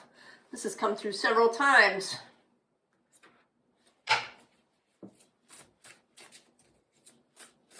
Ooh.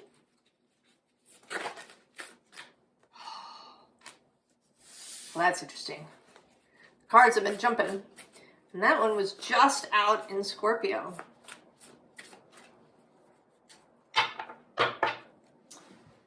Enchanted forest, but it may have a very different meaning for you.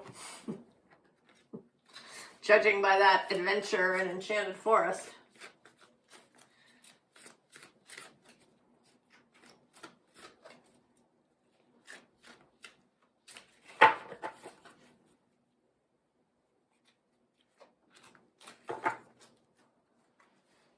Peace.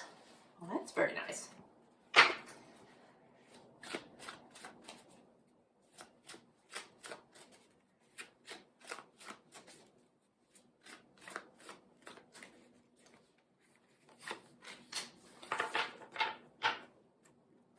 Stardust.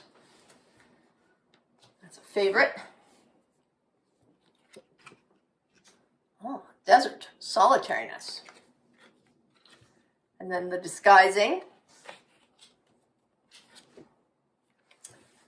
Action, your favorite. Creativity blooms. Oh.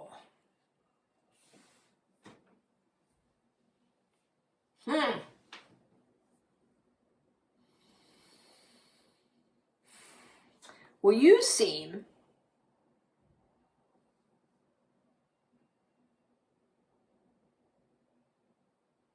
there is a little bit of similarity to Scorpio, except in your case, I want to say it's very much a singular thing. That there's something that you are creating. There's this kind of hermity energy here with solitariness, this disguising, that you've been keeping things to yourself. You've been, in the enchanted forest. Even here with this frog, right? The frog prince. That there's something, right? That like the frog prince is a disguise.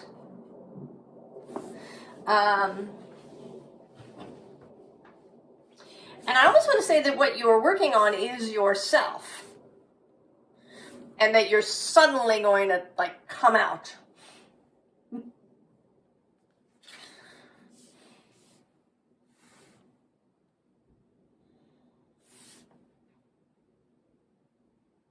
That you're going to come out differently than you ever have before. And that it's very deliberate. That you've been engaged in some sort of making over of the self.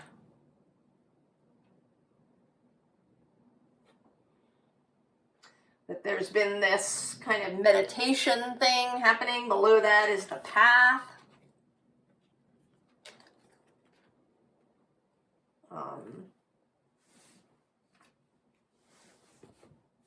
What's under the adventure? Oh, yeah. Right? Something in process. Something in process. It makes sense that there's similarities with Mercury moving back and forth between you and Scorpio. He had one opposition to Uranus in your sign, and then he's going to have two from Scorpio to Taurus. Revelations, new ideas, actions taken. Mars, who is Scorpio's planet, and moving through your sign. There's a strong connection between Mars and Mercury through this retrograde.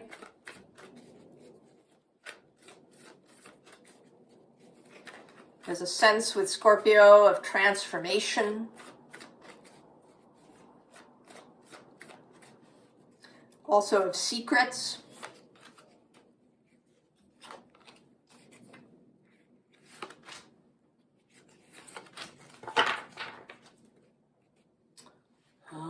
Six of Fire. And the Hermit on the bottom. Coming out, Sagittarius.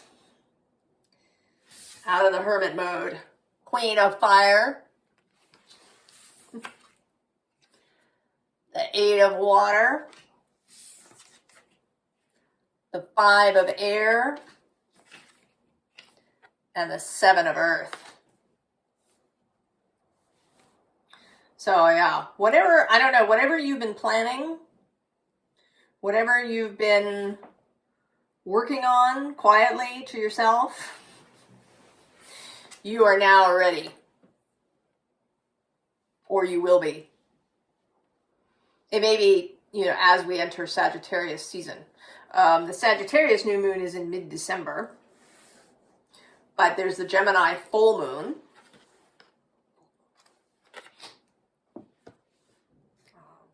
Right, there's this kind of full moon feeling here too.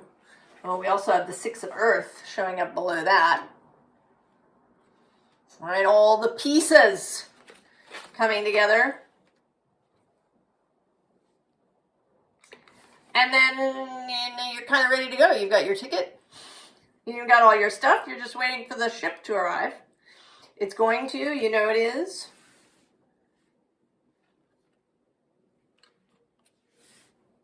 And then you're ready to dance.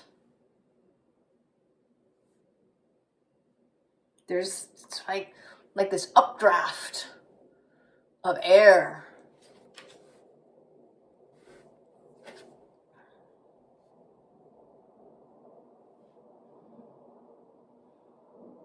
And this oddly feels like maybe now. It's coming out at the end of the row, but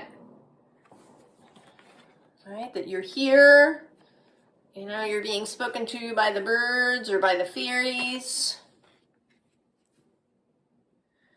There is a sense of, with the Peace card, of just, you're ready to go. You're all ready to go, but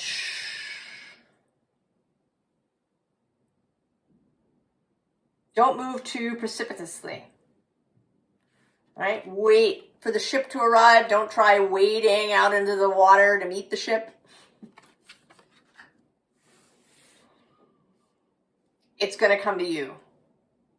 And then you'll be ready to go.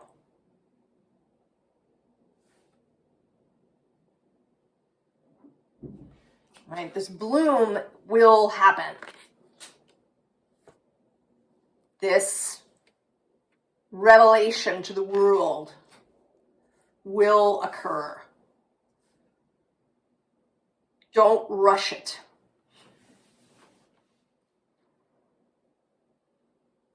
Right? The Six of Fire can be a strong energy, this victorious energy. But this is an air balloon rather than you know, a jet plane.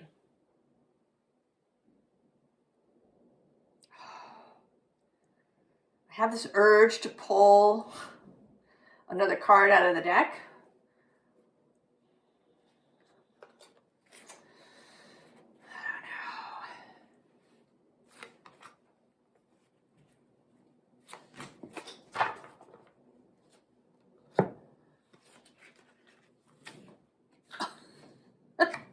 Moon.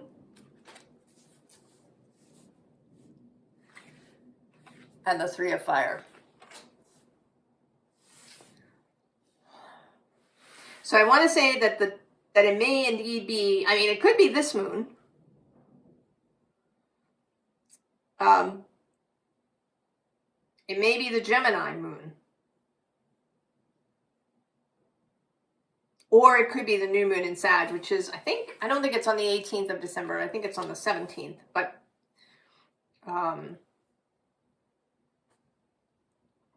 there will be a signal to move. Hold until the ship arrives. And you feel this updraft. I know that's kind of irritating and vague, but I think that you will know because there will be something related to whatever this is. You know, you'll get an offer from somewhere, or someone will show up looking for just the thing that you've made. Or you'll meet someone.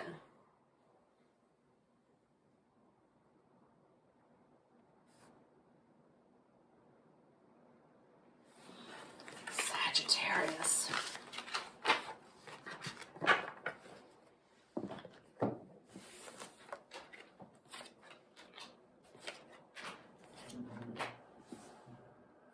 Capricorn at 222, interestingly. Mental clarity as the theme card.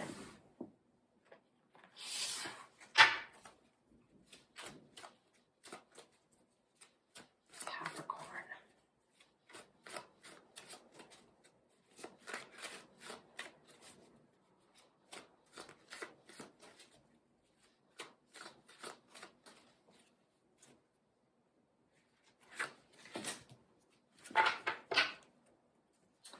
Time, discipline. Well, that's very you, Capricorn.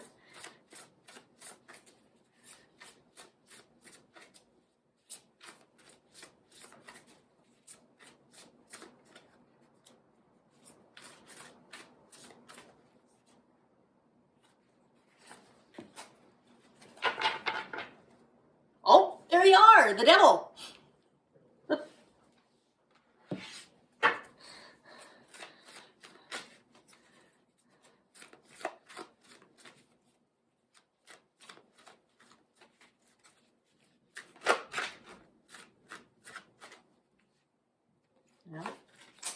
Almost popped out and wanted to come out. Realization. Very appropriate. There's definitely realizations and revelations and epiphanies going on. Messages sent and received.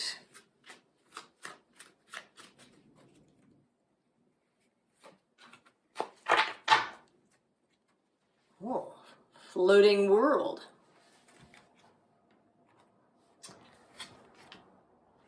North, expansion.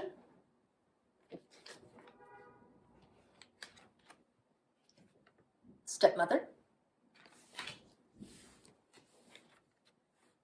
There it is, release. Choices.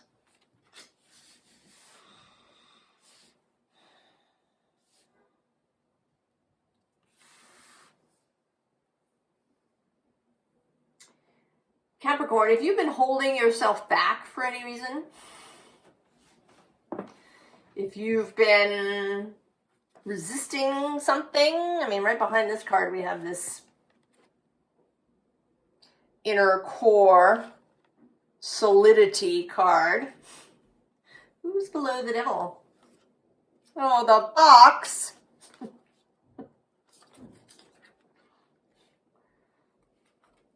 Oh, and there's peace. Who's under the floating world? Harmony. But below that is eagerness. I think you've been holding yourself back, Capricorn, in different ways. Maybe through discipline, keeping yourself on track in some way, keeping things timed, keeping to the list. You know, maybe you've been resisting, telling yourself that, you know, the call is actually the devil, that you got to stick to the box, right? Refusing to go through the keyhole, meditating, you know, wanting to relax, doing things to distract yourself.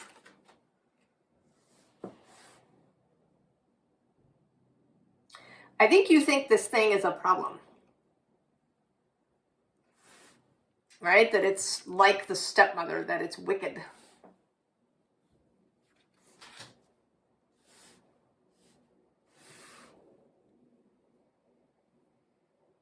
Wicked, selfish, self-indulgent,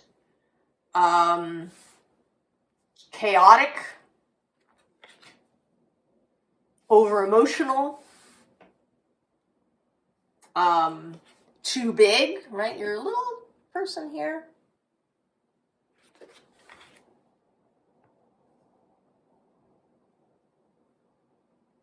That you need, you know, maybe it's, you feel like it's not the right time.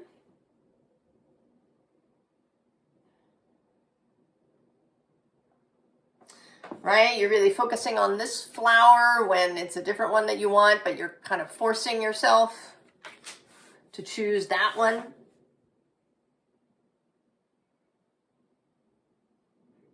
Well, I don't think you're going to get away with it anymore. Capricorn.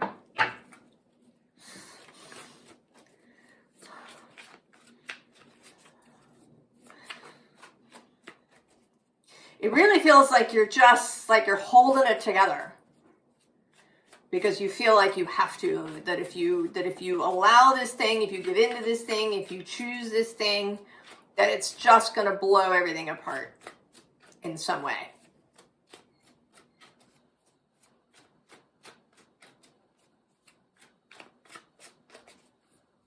But I almost want to say, have you maybe not been able to look yourself in the eye really in the mirror?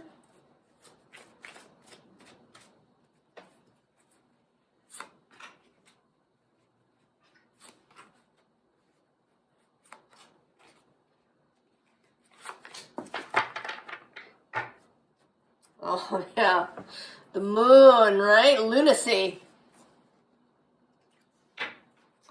Justice on the underside, keeping things together. I mean, maybe you think it's crazy. Maybe it's something, well, it could be anything. It could be something really spiritual, like really embracing law of attraction, or, you know, not planning ahead, you know, liquidating your 401k, something. Because you've started to believe that something else is coming for you, but it seems bananas. You know, are you crazy? Or it's moving across the country to be with somebody, or to take some job that's crazy, or it's quitting a really good job to, I don't know, start your own business or join the circus or something. And that it feels like you're being lured, I know, and this 10 of Wands underneath, this fire that's crawling up your body. You want to do it. You want to do it. We even have this Page of Wands. Oh, and the Star. And this Knight of Cups. But then there's this Nine of Wands and this self-harming Seven of Pentacles. What do we have here? Four of Cups, the dream that you've been resisting. There's the Fool. The Six of Wands, victory. Oh, death. Capricorn. Oh, my love. What can I say to you? I want you to do it.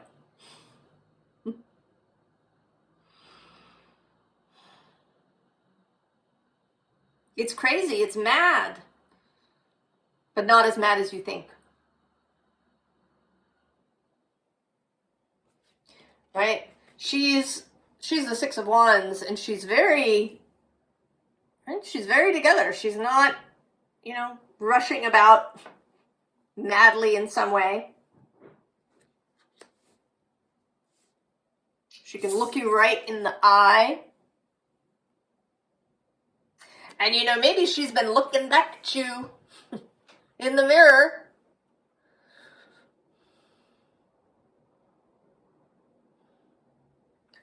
Your soul looking back at you. Do it. Release, Capricorn. Allow the transformation. This Death card in particular always feels like a dare to me. Like, what are you going to do? You're just going to stand there, or you're going to come out and join the parade? You're going to hide in your house, or you're going to come out and play with us, Capricorn?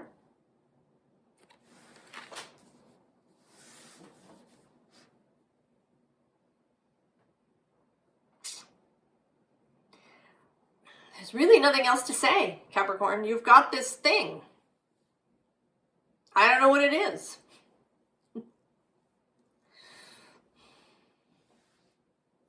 And the advice here is to do it. Even if it seems mad or selfish or chaotic or like it's going to cause trouble down the line.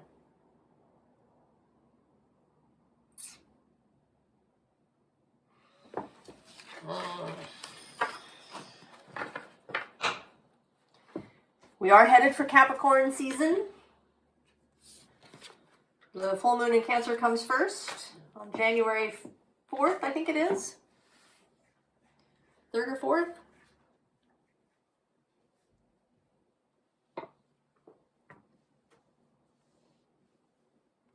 And then Venus will meet the sun in Capricorn. It may be that if you don't do it, that when we come to that point, that events may overtake you, Capricorn. But we'll see. Aquarius.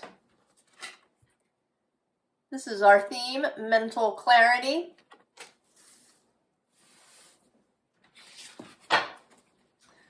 Our theme.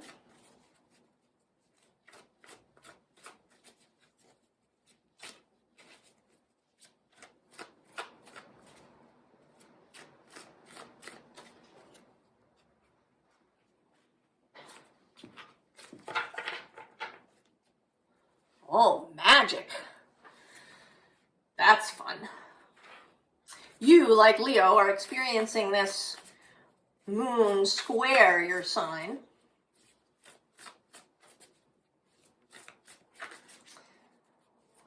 That's a challenging energy, but this is already a very nice beginning with magic and alchemy. Oh, and solving. That's very nice.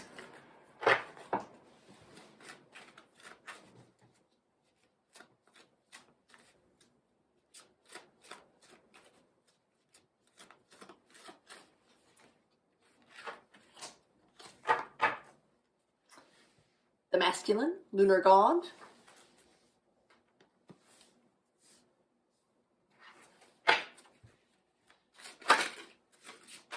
Cards have been very jumpy today.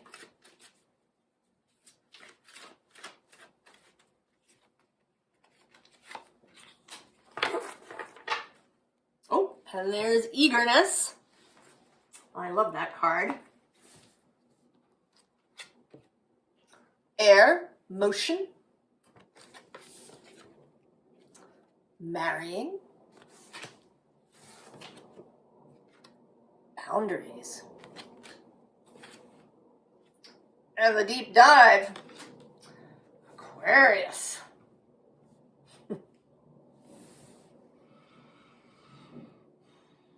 you are diving into something, into some kind of commitment, Aquarius. And you're gonna bust right out. Break that bubble. Actually, this feels less like a deep, well, it's kind of both. One, there's the deep dive of marrying whatever, whoever or whatever this is. But there's also a sense of coming out, of rising up. Right? This motion, this alchemy, this solution, this eagerness.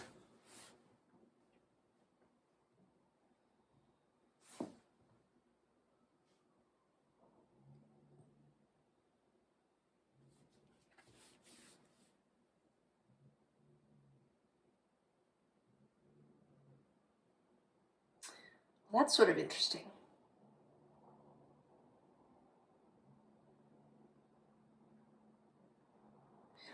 I have this sense here that this is you, and then that you're seeing this approaching, and that you're not going to get out of the way.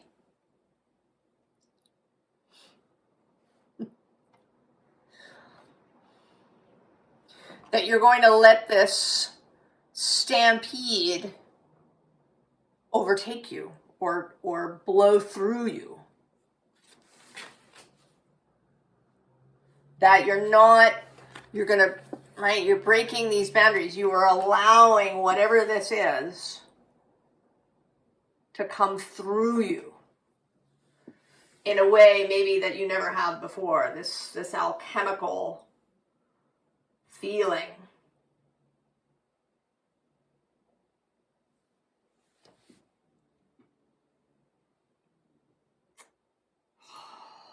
Aquarius.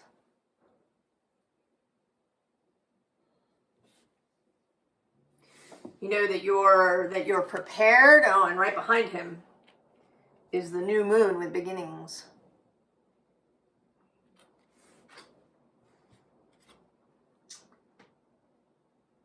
That you're prepared.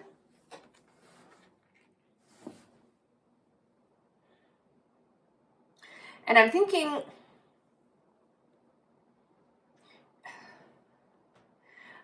now of this idea that you know, perhaps a tribal kind of idea of, you know, preparing for the hunt with a ritual, with a dance, with merging with the animal.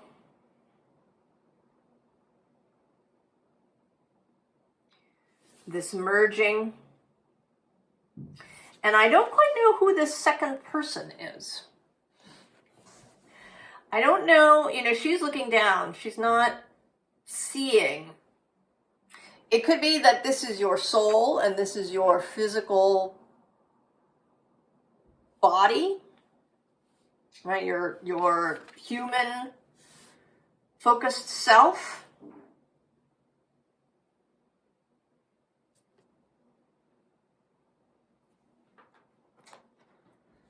The Thoth Tarot.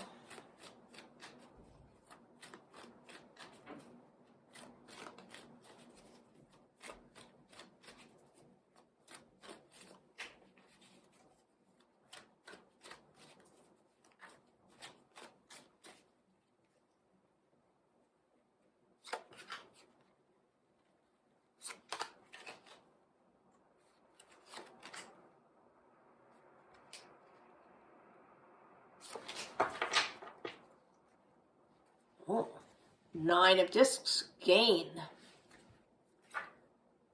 Six of Wands, victory on the underside. Two of Discs, change. Queen of Swords. Four of Cups, luxury. And the Princess of Cups.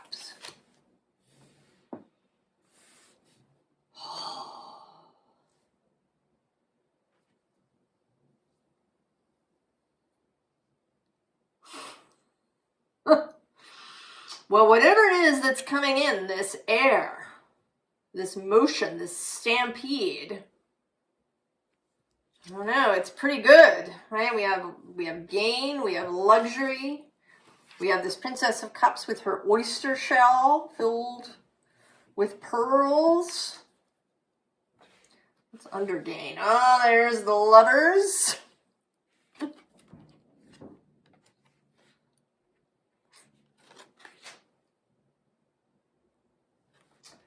It's interesting, this Knight of Discs. Oh, and then we have the Priestess. And abundance. And I'm going to go one more with the Emperor. Oh, and the Hanged Man.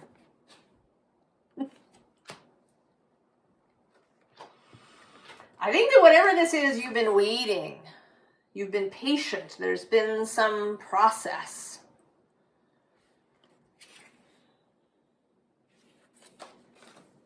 But now the signal. Whatever it is, the Lovers have come together. This, I don't know what this is. There's some, maybe it's you really coming into alignment with your own soul, integrating your own soul.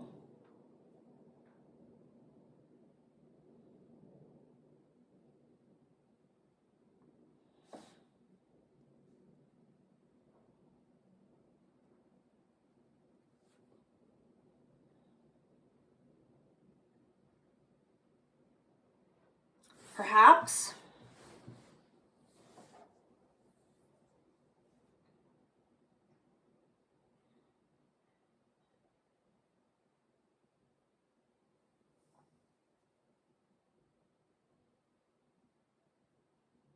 But it's gorgeous.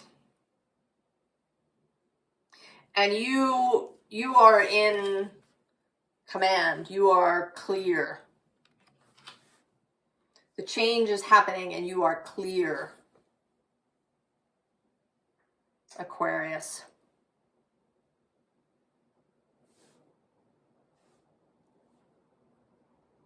There's no fear. There's no doubt. There's just clarity and trust and faith.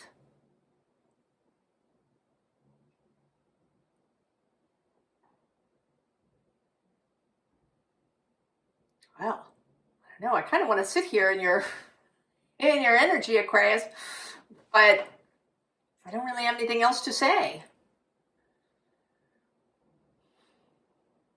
It's happening, whatever it is that you've been working towards. It's coming through. I hope you enjoy every moment of it.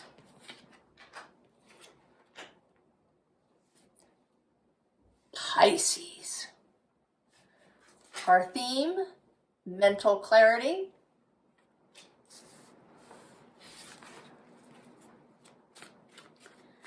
We've been having clarity and ideas coming through and things coming to fruition, and here where I am, we're having a very windy couple of days.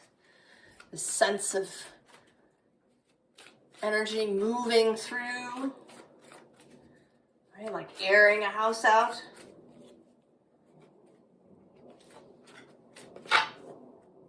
Oh, growth. Interesting, that was Aries' bottom card in that spot.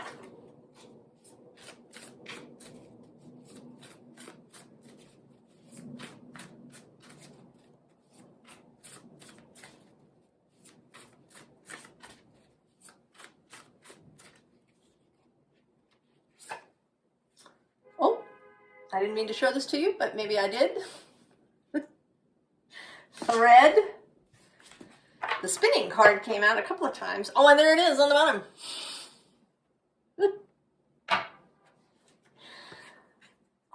Pisces, have you been spinning your own thread, leading your own self? Perhaps.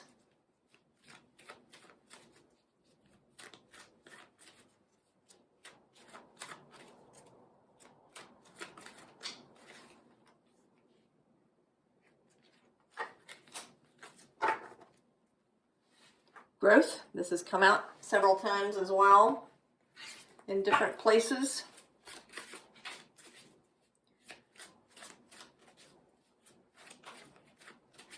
The sense of growth, right, of the spinning wheel creating the long thread,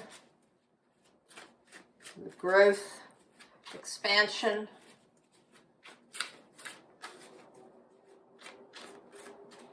Adventure has come out a couple of times. Grace. How nice, Pisces. What do we have here? Passion. Excellent. The thread. Oh, sovereignty. This came out in Cancer's reading in that spot. And lavender bliss. Pisces.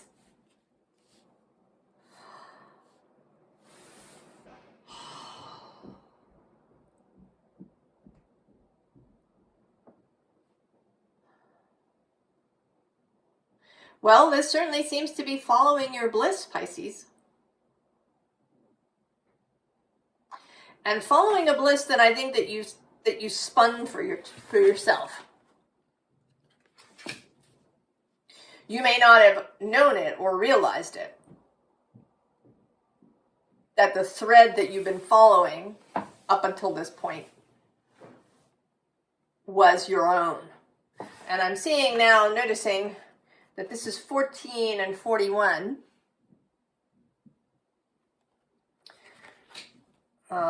This connection of conscious human self, this passion, and then this source connected wider self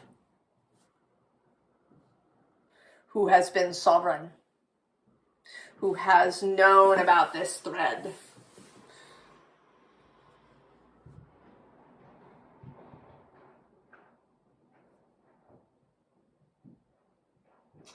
It's interesting, there's one deck that hasn't come out of the group, but you want a different deck.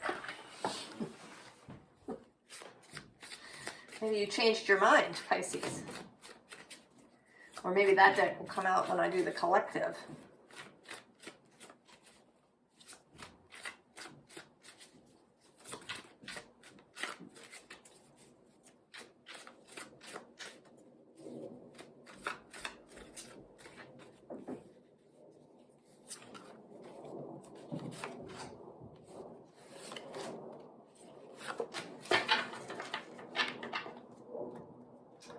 Oh, 9 of blues, 9 of cups.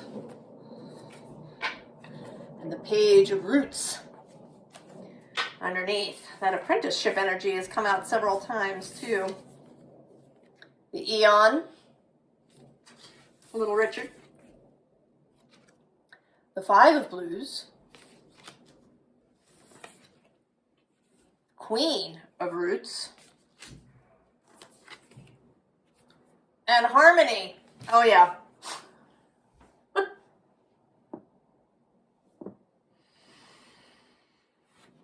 Oh, yeah, your soul has been playing this song. Oh, yeah, there's the 3 of blues under that. Your soul has been playing this song. Spinning this thread that you've been following. And now you're able to move past that, to understand it, to hold it fully in the way that it is meant, and to come out on the other side.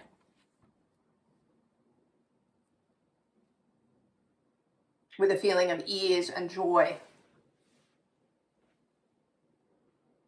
and sovereignty, right? To come into harmony with your own soul, into bliss.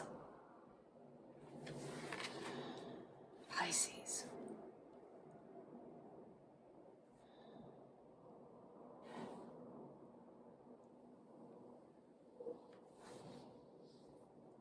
To understand your own power, your own clarity, your own vision. There's a very direct energy here. Saturn is going to turn direct, I think this month, and not in December. I think. But soon, before the end of the year, both Saturn and Neptune will turn direct in your sign.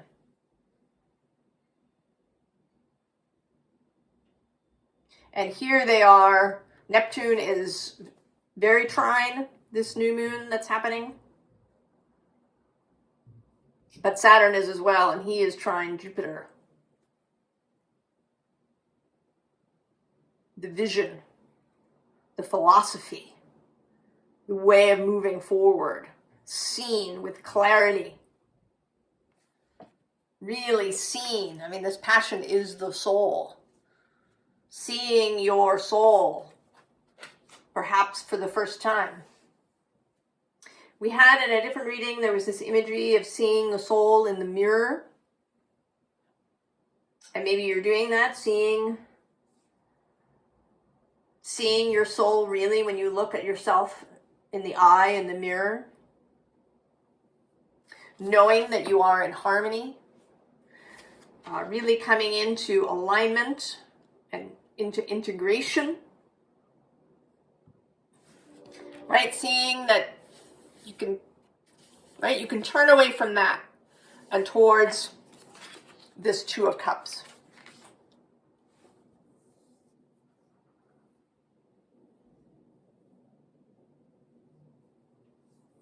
I don't know, I want something else, Pisces, and then?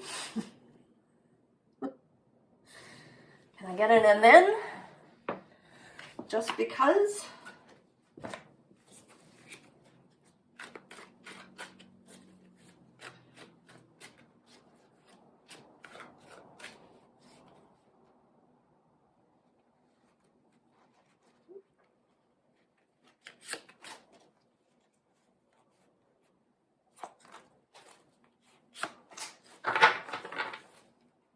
Well, the Four of Swords underneath here, and the Seven of Wands on the underside. Oh yeah, the Hanged Woman below that, and the Five of Cups.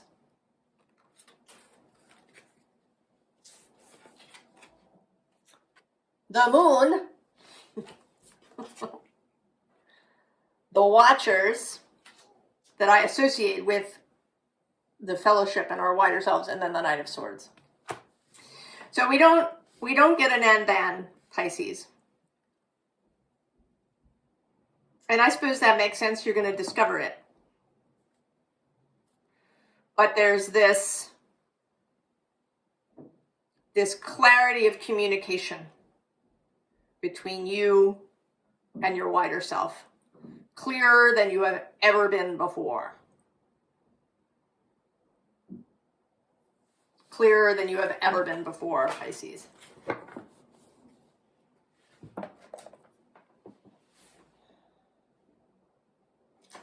I like it. That North Node moving through.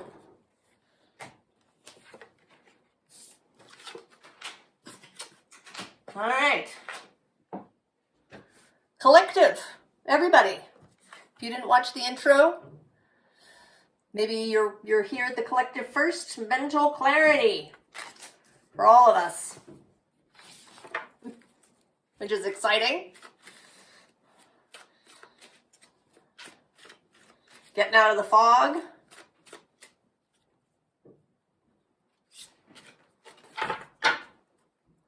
Oh, and there's water, creation. in this watery space now.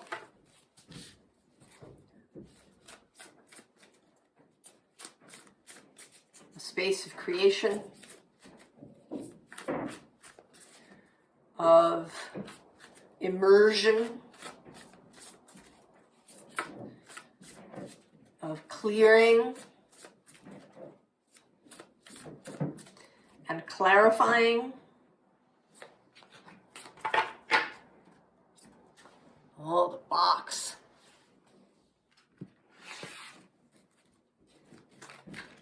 Opening the box, for sure.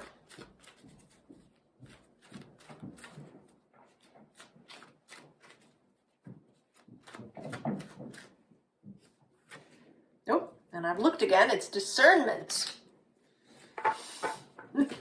Who's on the underside? Realization.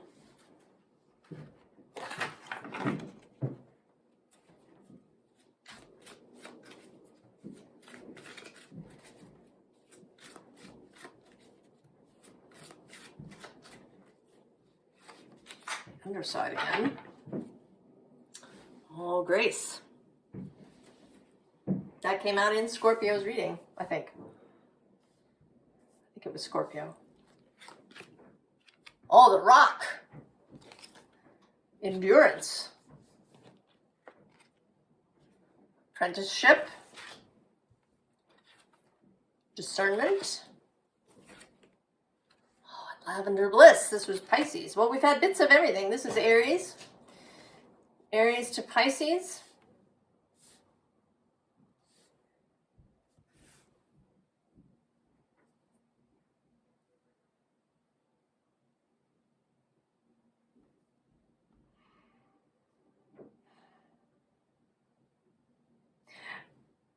I have this sense of relaxation, like my whole body is sort of released.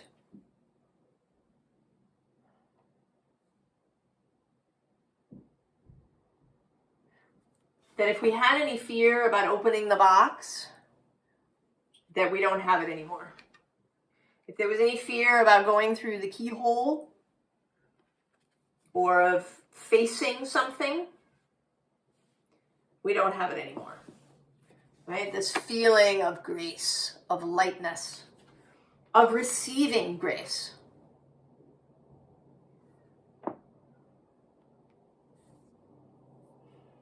Of knowing that we're good, that we're well, that there is stability under us.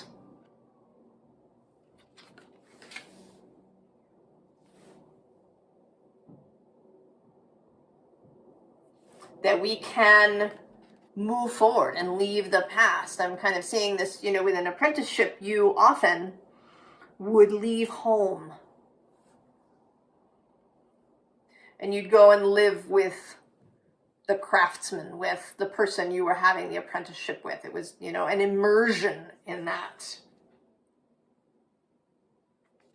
That we're ready.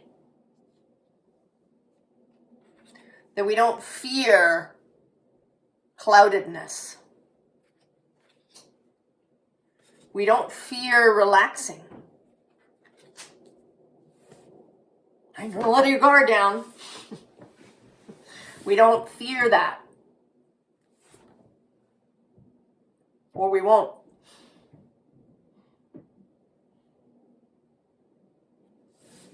There's an increase in trust, in faith, in ease.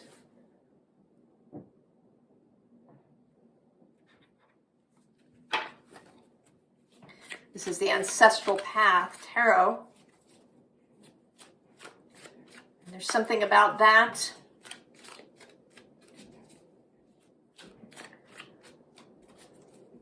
About moving along. Leaving behind what we've known.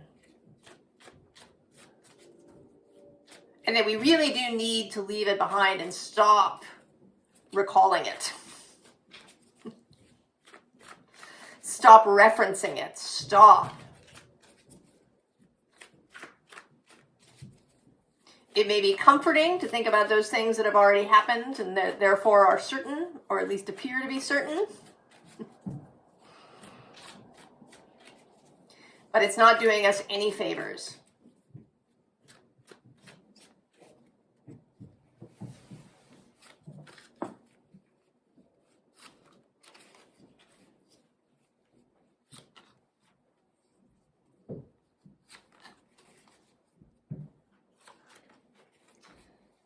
Extra cards.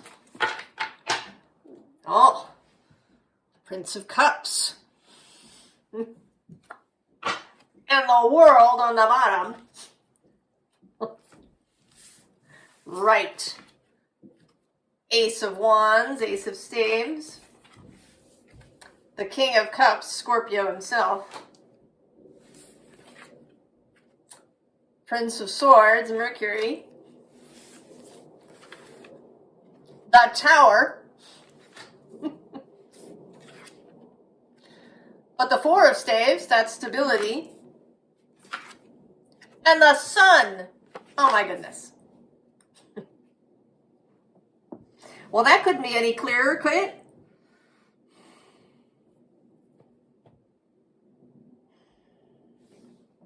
All right, the Knight and the Grail. Below him is this Three of Swords, but he's moving on. Oh yeah, right under that is the Five of Cups. Moving on from that too. Below that, the Six of Swords. And I'm going to go one more with this Ace of Pentacles. Oh, I have to go one more after that. Strength and Judgment. So there's all these propelling energies. Right? Judgment with the call. Strength with courage and a sense of ease and confidence. The new world that we wish to create. Our sacred circle. The commitment to that.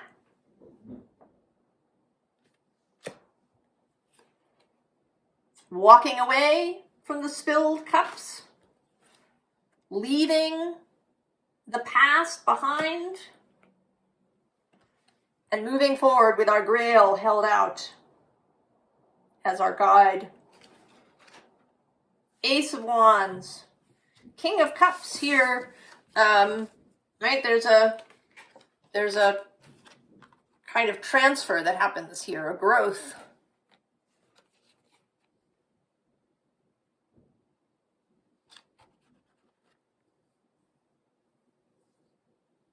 From Knight to King, when we embrace that wand.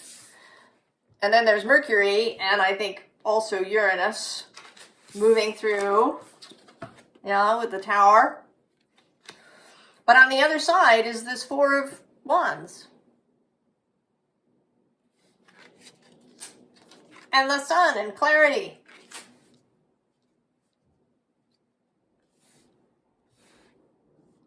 It's available. All we have to do is go.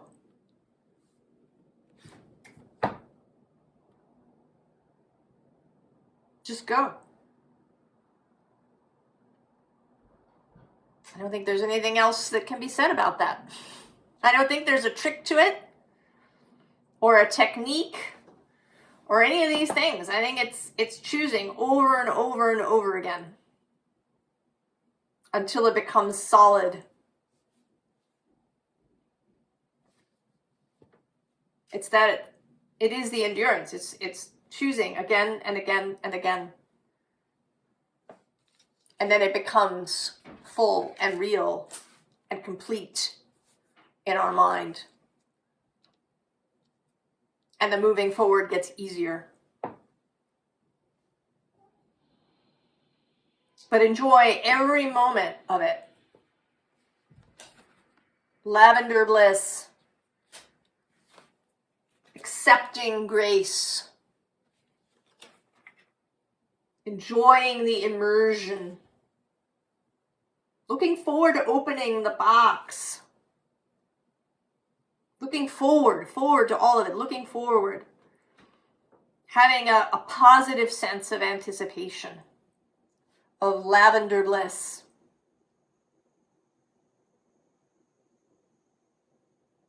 I wish all of you, all of us, the most gorgeous, magical, amazing, electric, wild new moon. And all the very best.